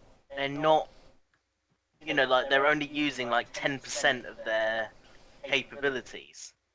And Because that's probably government regulated, isn't it? No. It is. Oh, it's not. Well, No. a lot of them just sort of tone it down. And I still never really understood the reason why, because there's a few cars there that you think that looks really good and sporty. Just doesn't go anywhere, even though it's got a big 5-liter V8, and it's like that should have an awful lot more power than it does. Wow. I'm nice. definitely a General Motors fan. Now, the European standard for horsepower, this engine should put out 600 horse or 100 horse per liter. Back in the old days, if you had a car you bought off the lot that did a horsepower per cubic inch, that was pretty hot dog for an American sports car. And they're very rare. Well, yeah, Yeah, my little Subaru had a 1.8 liter in it, and it was 180 horsepower. Actually, I think it was 184. But you won't find that in an American car. I don't know what the horsepower is on my Buick. I think it's like 265 or something for that 3.8. But it's no slouch. Do any of you happen to know, do they still manufacture new Shelbys? Yes, they do. They do. I think they stopped them for a while, and they have That's gone what I back was into thinking. production. Are they They got- still an American-made car, or have they been bought out by someone else? They're still made by Ford. Are they? You're Yeah, they made their 2021. It's literally just been released.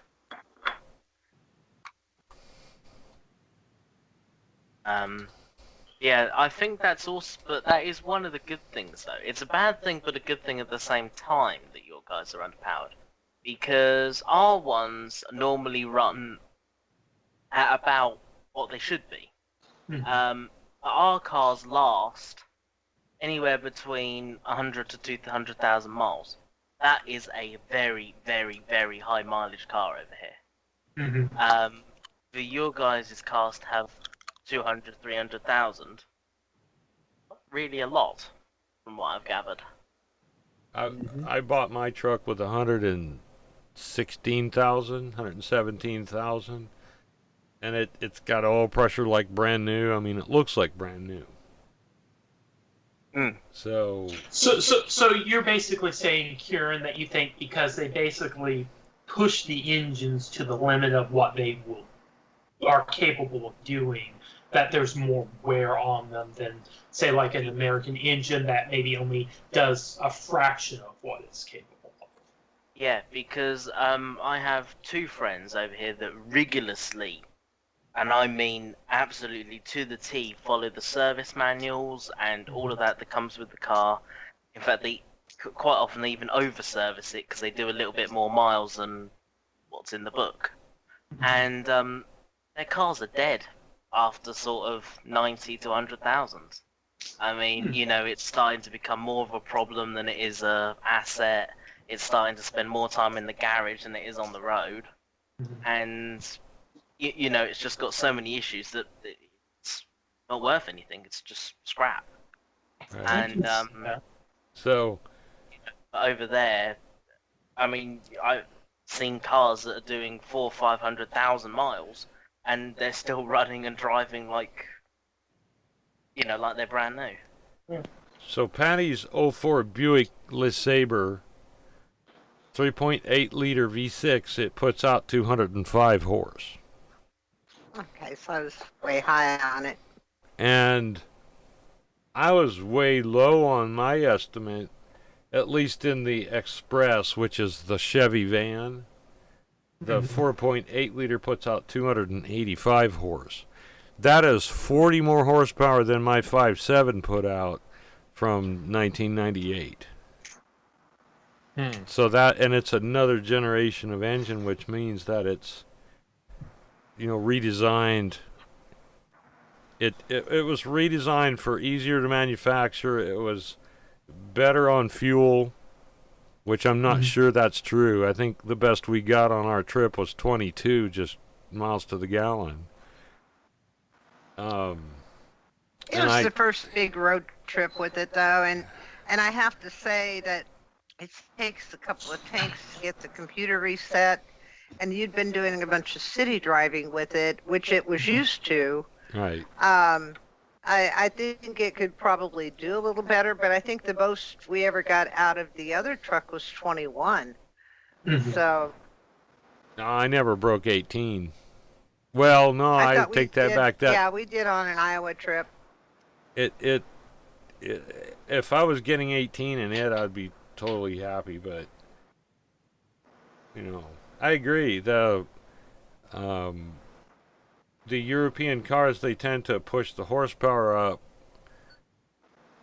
mainly because most countries over there have no smog regulations. So they run better gas, they run higher compression. People expect sports cars. I mean, you're certainly not going to be able to survive on the Autobahn with a car that can barely make 100 miles an hour. You know what I mean? No kidding. No. So, yeah.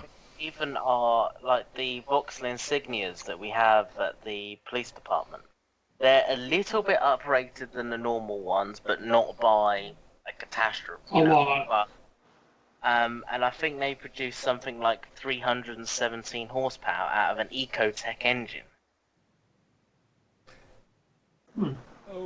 Which is ridiculous.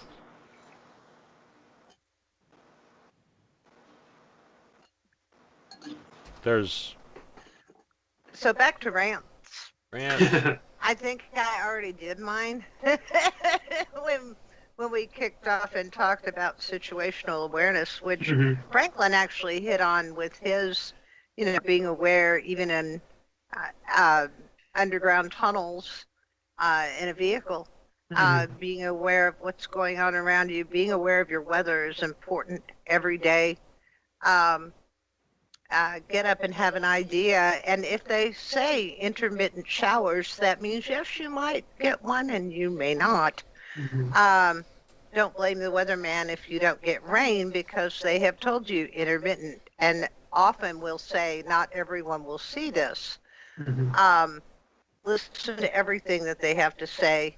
If you are uncertain of where to get your weather facts, go to weather.gov and put your location in, and it will bring up any U.S. weather reporting station close to you.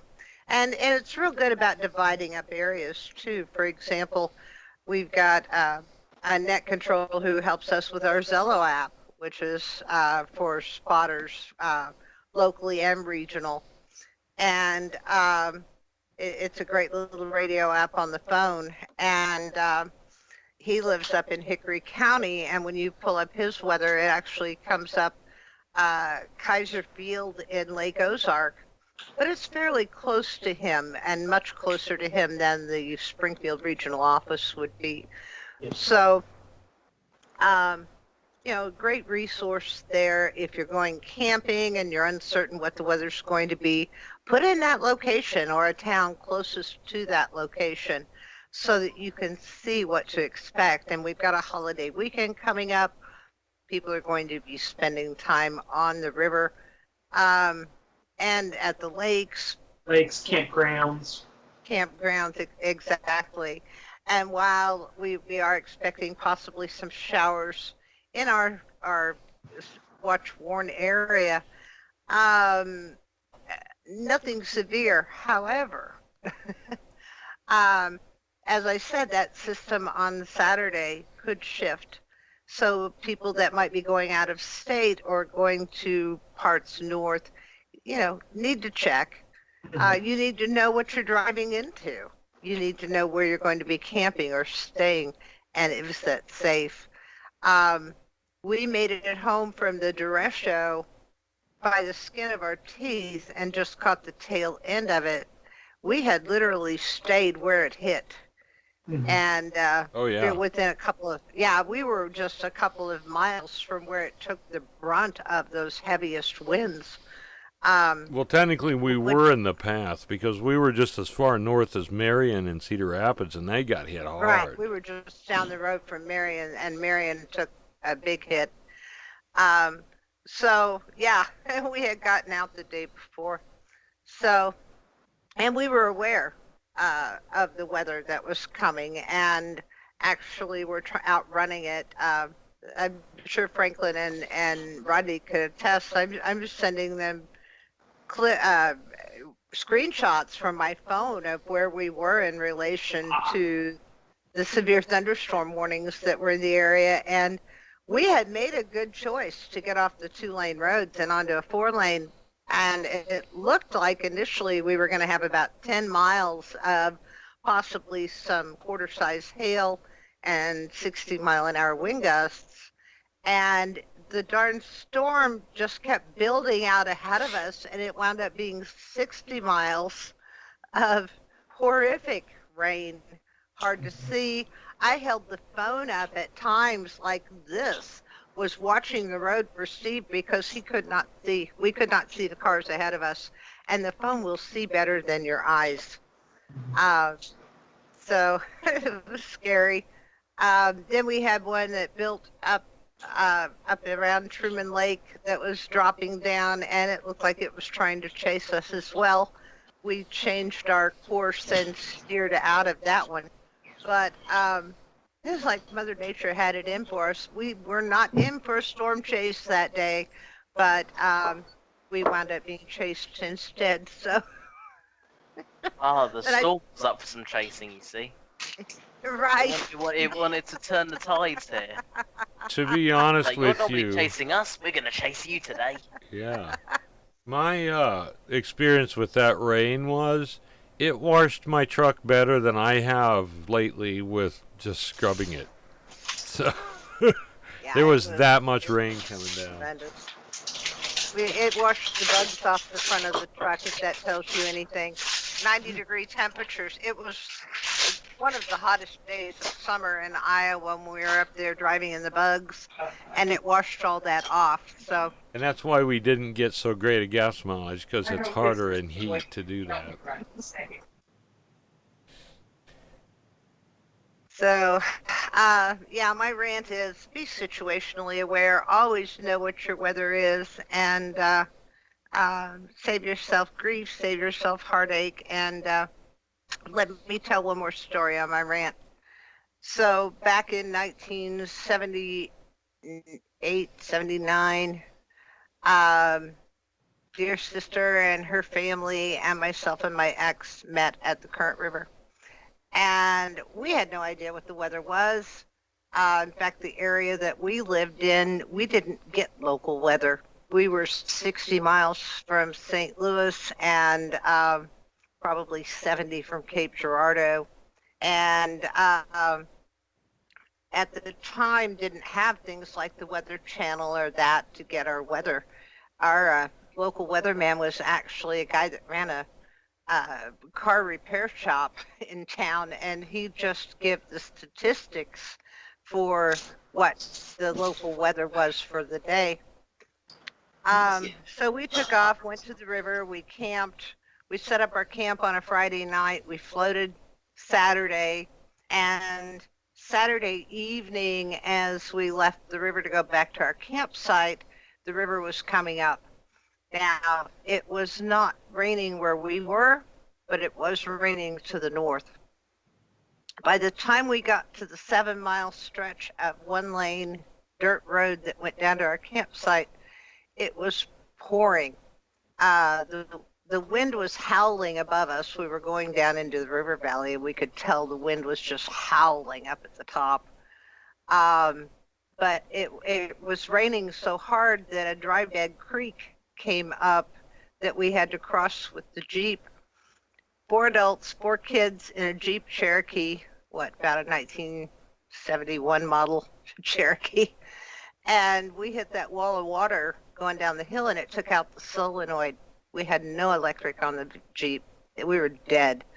The guys had to go down and get my car that had a CB in it and drive back up the hill and start driving around until they could get contact with somebody local that just happened to be on the radio to get help.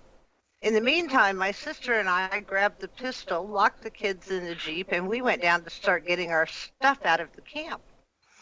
Our campsite was 12 foot above the river water. Not when we got down there. Water was at our ankles when we got down there. We saved everything but the tent.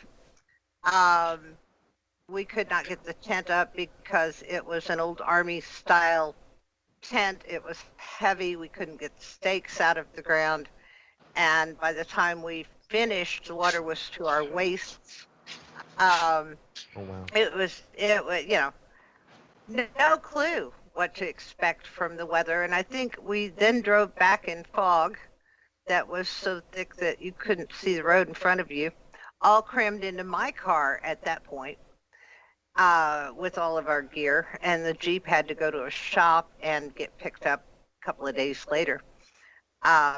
We were not intending to come to Springfield. I was actually missed a day of work, taking my sister home here, and then we had to take them back to get their Jeep. So that doesn't have to happen today. We have much too much at our fingertips with our cell phones, with our smartphones, with our computers to avoid those kind of situations. Campgrounds also, most of them are going to have people there that are monitoring. They're very good about that. Places like Roaring River State Park, the city park in Branson, up around It'll come to Lake Pomme de Terre at Nemo Landing, places like that. They've got staff there that are living residential people who keep an eye on these things, and they will drive around and give warnings. If they tell you to evacuate, please do. Even, with some of the rain some areas have gotten, it can flood very quickly. And just because we're in the Ozarks, and Kieran can attest to it where he's at, because of the geographical nature of the area, things can flood very quickly, even a flash flood, because of water cascading down the hills. So be aware, be safe. That's my rant. Rodney, are you ranting tonight? No, I don't have a rant. Don't have a rant? He never rants. I'm gonna need a guy, but a lot of my rants can't be aired out on public. I understand. I don't rant for work because of that. I got one more, and it's a funny, same story. So Andy and I are going down the hill in our swimsuits with sun hats on, trying to keep some of the rain out of our faces because it's still pouring down as we're running down the hill. And we get to a puddle, and we'd see something go squiggling across, and I'd yell snake and stop, and she'd grab my arm and yank me forward and go frog, and down the hill we go. And she did that all the way down the hill. So we get all our stuff loaded onto this tarp, or it may have even been a section of the tent, and we're dragging it up the hill coming out, and can't have the same situation because she can't grab my arm because we're pulling about 600 pounds of gear, including a boat motor and a couple of coolers. And yeah, anyway, we hear this roar coming down the road at us, and it's the tow truck driver that's coming for the Jeep, and he had to go down toward the area we were camped in to get turned around because it was just a one-lane road. And we had to leave the stuff in the road and bail into the bushes with the snakes. That was fun. Anyway, the snakes were too scared, I guess, to take a bite because they were trying to avoid the water, but that was the night. Snake, frog, all the way down the hill. I'd be fine with the frogs, not the snakes. You're not a snake lover then? No, snakes or any kind of rodent that you wouldn't find in a sane pet shop, I'll put it. If they don't have fangs, I'm fine with the snake.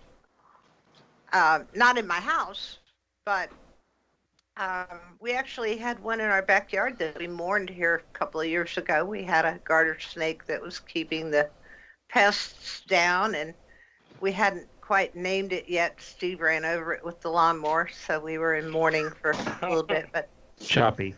Oops, choppy. There you go. Yeah. I was going to call it slice, but you know. Slice. we need Choppy back. We've got ground squirrels. Oh, not Chippy. No, Yeah, not Chippy or Choppy. Chippy's on my hit list. No. Chippy would be if it went through a wood chipper. Now he's talking about the chipmunk, the Ah, ground squirrel. He's on my hit list. no, kind of something else, kind of to go along with situational awareness, like you had mentioned earlier. My grandparents had two different lake houses down at Shell Knob. The one that they had, the last one, was a two-story house over in a kind of a subdivision area over on the west side of Shell Knob. First place was I think it was a double-wide trailer. And then they had an adder room that they had put on one time.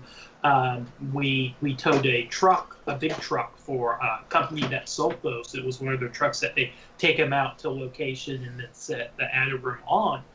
Well, the owner didn't quite exactly want to pay the tow bill, so he said, Is there anything else I can do to even this up? And my grandpa said, if you give me one of those added rooms, we'll call it even. So they did that and added on to it. But the area that they had that trailer at was in an area called Big Bend, I believe. It was kind of between the east side of Shell Knob and Campbell Point Boat Dock. And that area was real flat all around there, and there was only one road that went in. And if the lake got very close to or got over a power pole, that road would flood out. So you'd either be stuck in or stuck out till the water would back down. So just kind of, being aware of that. If, supposed to have a lot of rain coming up, and if, the lake level's pretty high already to begin with, might want to get some supplies if you're planning on staying for a while, because it might get to a point where you might be stuck there for, I think the longest my grandpa ever got stuck there for was one time almost about a week. Wow.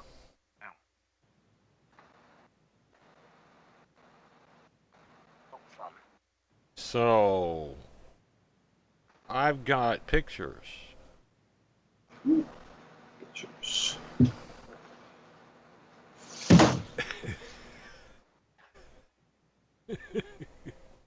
What does the bottom one say? Chasing cows.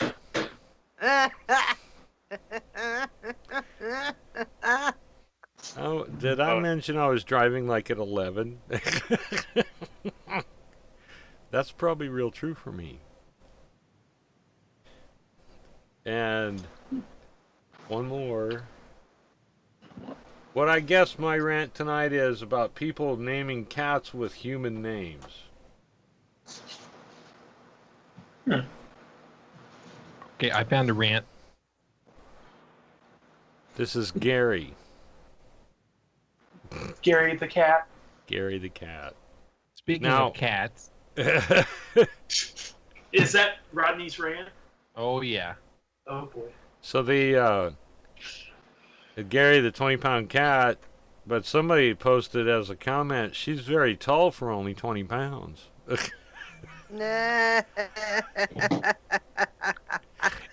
How can you rant about cats like Wayne and Frank? Now, come on. And Gary and Larry.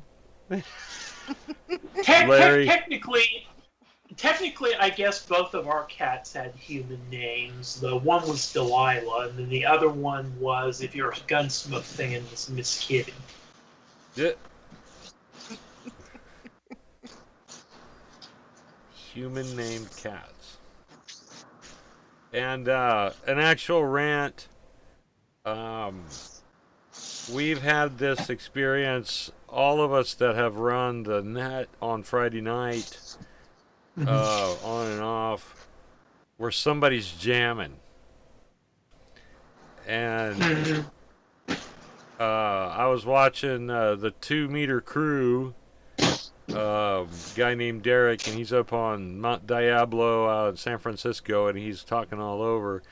And there's somebody on there, you just see him, hear him clicking the mic, just causing trouble for no reason. Just Kurt chunking. Right.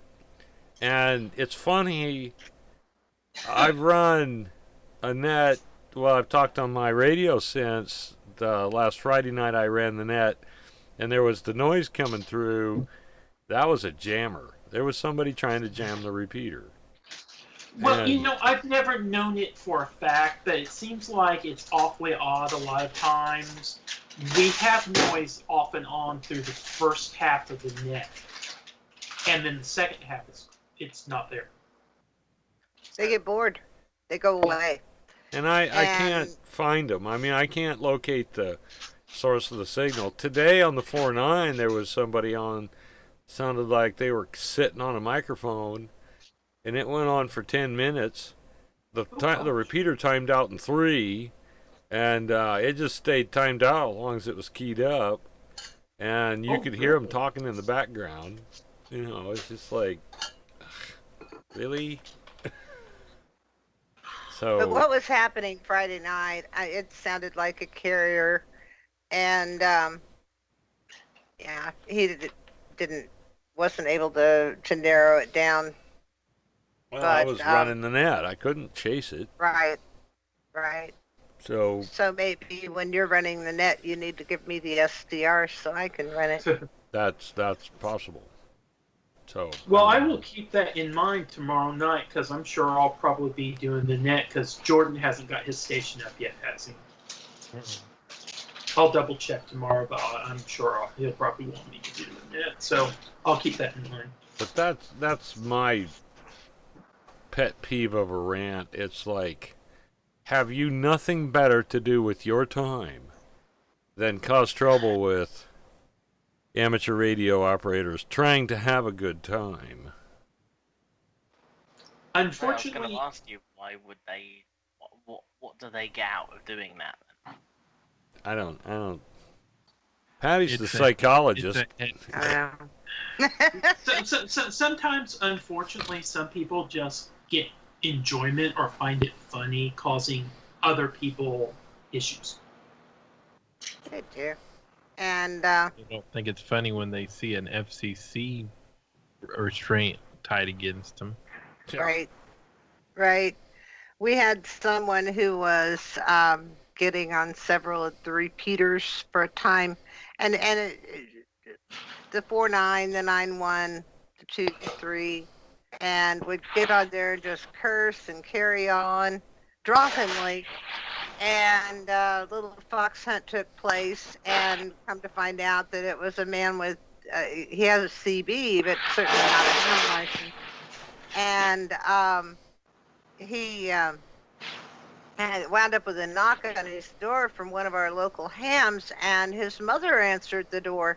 He lives with his parents, and Mama was informed what he was doing and what the penalties might be for that, including the $10,000 fine, loss of all equipment, etc., jail time. Mm-hmm. And it hasn't happened since. So I'm thinking that the 80-something-year-old mother had a little bit of a rant of her own. Probably. I would have loved So, to have been yes. a fly on that wall. Yeah. I'm thinking. So our idea of a fox hunt, Kieran, is hunting signals, much like looking for the black box on an airplane. And we make a game of it, but it can be Oh, yeah. very practical for us when there's interference going on and that kind of nefarious activity. We can hunt them down, and we will. We had someone interfering with an active net on Skywarn, and actually got a call, hey, can you go do this? And unfortunately, the antenna that we would have used had been borrowed and broken, and they brought it back and didn't tell us it was broken. But we can hunt them down, and we can go right to their door. There was an open mic for over an hour one day, and Steve drove out to this kid's house, and we know him, W0CPM. He drives over the road now. He's not home very often, but Patrick was home that day, and something got plunked down on his microphone, and we were listening to Days of Our Lives continually timing out the repeater. And Steve knocks on the door and says, "You've got an open mic." "I haven't been on the radio." "Well, Well, you've actually, got an open mic." We did it by location because I found where it was at, and you guys called him. He's like, "Well, I'm not on the radio." It turned out it was his vehicle radio, and he mentioned that it was very hot, like George Foreman grill hot. Oh, I bet. Although that would be a cool call sign for anyone who was a fan of the CPM operating system back in the 80s. That's I think is his initials. But anyway, that's kind of my latest rant, and it sounds like Rodney has a rant. What has the cat done to you now? Why do cats knock off things if it's not in the way? Hey, Because they can. Okay, you've got this question wrong. Why does the cats knock off things that you think belong to you, but they really belong to the cat? So it's one of those things. I'll knock it off because I can, and I Yeah. will. Right. Yeah.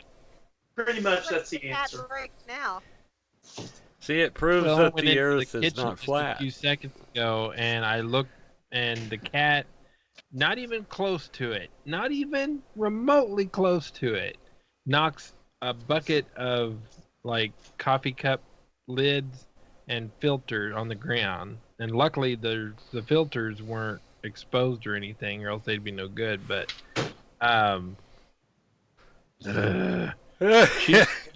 she just looked at me like, "What are you looking at?" And I'm just like, "You did that." I popped her in the head, and she still just kind of looked at me like, well, "What did I do?" And she's like, and then she looked down like, "I did you a favor.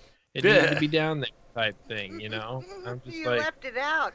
I guarantee you that the initial look was, you need to clean that up. Yeah. and I did. Yep. I tell you, I'm cat's butler. Between letting a cat in and out and cleaning up after a cat that just has no regard for anybody per property. You're We wearing ran the like shirt. It's a bit like when the cat pukes all over your keyboard. Oh. Oh. Is that your keyboard? You. You know, I'm just Rodney. glad it didn't do it on my mixer over here. I'm gonna have to invest in a cover because I could just see myself making her mad one day, and she's like, "Oh, watch this." Well, the other day when you were in there, she was laying on your PlayStation. Oh, I was so mad. Oh, Oh, is this big thing with all these switches and sliders? Is this my new litter box? I got mad because she was Rodney? getting on my printer, and I was getting cat hair in my printer. So whenever I tried to print, Oh, something, it was like, "Are you kidding me? when we Get off moved, my printer!" I left my Canon printer at the house because between Miss Kitty and Delilah, the whole area where the paper comes out was so full of cat hair. I don't even think it even worked anymore because they laid on top of it to look out the window. No. And We have to keep the never door seen shut. it. That Yeah, was my we have fault. to keep the door shut on the paper on our printer, or Minxie will get in there and just do this number and shred the paper as it's she'll make it come out. Well, And that my- has deterred her a bit. my daughter's cat, I don't know why, but people say my cat ate my homework. She did that one day. She literally grabbed her paper and just started ripping it to shreds. I'm like, "You silly cat." And then I go, "Why did she leave her homework there?" And I'm just like, "Who's at fault here?" Yeah. If Yeah. you ask the cat, it's always a human. Because I can't just say, "Why did you let the cat tear that up?" Well, I didn't let the cat did it herself. Well, why did you leave that there? Well, I didn't think the cat would do anything. Well, It's the cat's job to point out the things that we have left unattended, right? Oh, yes. As opposed to a dog, which is just, "You're awesome. You're awesome. Let's go play. Ha, you're awesome. You're home. Hey, you came home. Hi." The cat's like, Oh boy. He's home. "Would Right. you give that thing some lithium?" Could you see a dog walking around on lithium? I think Chihuahuas should come with it. They should have their own little bottle, like around their neck. Chihuahuas need Ritalin. Yeah, they're not all shaking all the time.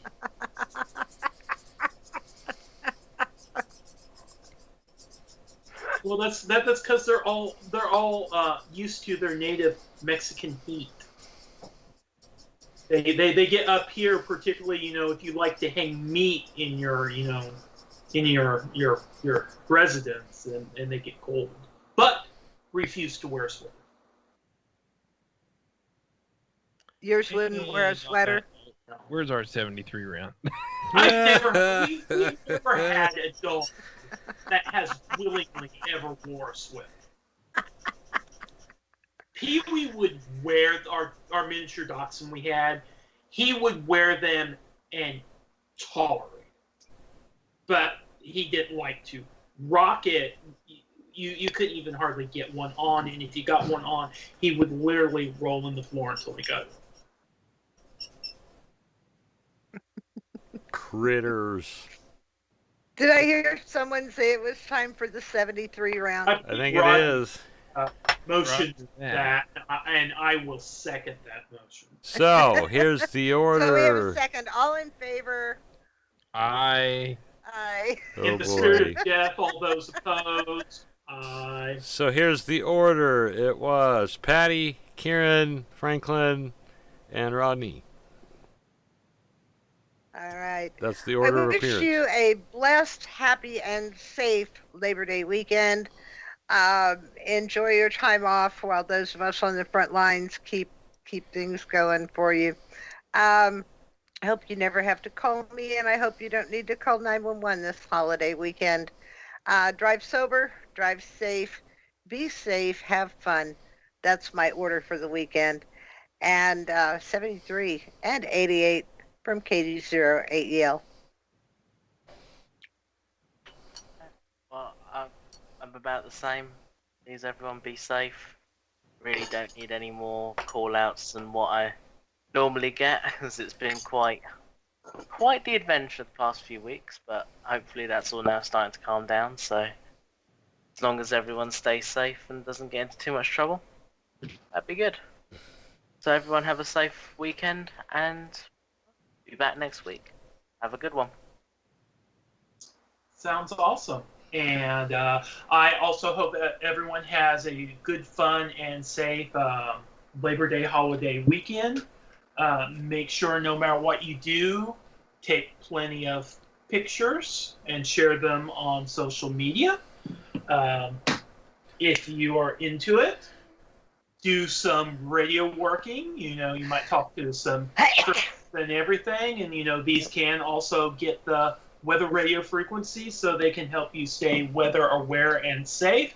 And even if you don't have one of those, if you have got one of these guys, a smartphone, you can get all your weather and apps and stuff through there. Not only to say weather aware, but to play some games, keep in touch with news and everything, and post those pictures to social media. So 73s to everyone from KD0RSJ. Okay, and so I guess I am last, with the exception of Steve. Sorry, I came in a little bit later, but had some stuff to take care of. So anyway, I'm glad thanks for having me. It's always exciting and entertaining. You have a good time doing this. So hopefully, if you're watching later on, you'll get a kick out of it too. Again, I do wish everyone a safe holiday weekend. Be safe and drive responsibly. Otherwise, we'll talk to you next week from K0FZ73. And this is Steve, KA0SPM. Well said, everyone. And don't forget to like and subscribe. We appreciate that very much. And everybody have a great holiday weekend coming up. Hard to believe this is the last summer holiday in America. Oh boy, here we go. So, goodbye. Yay, fall! Yes. September 22nd. Well, actually, meteorological fall started on September 1st. Oh, cool. So, Well, thanks again for everybody that joined us, and everybody have a great night. Bye. bye.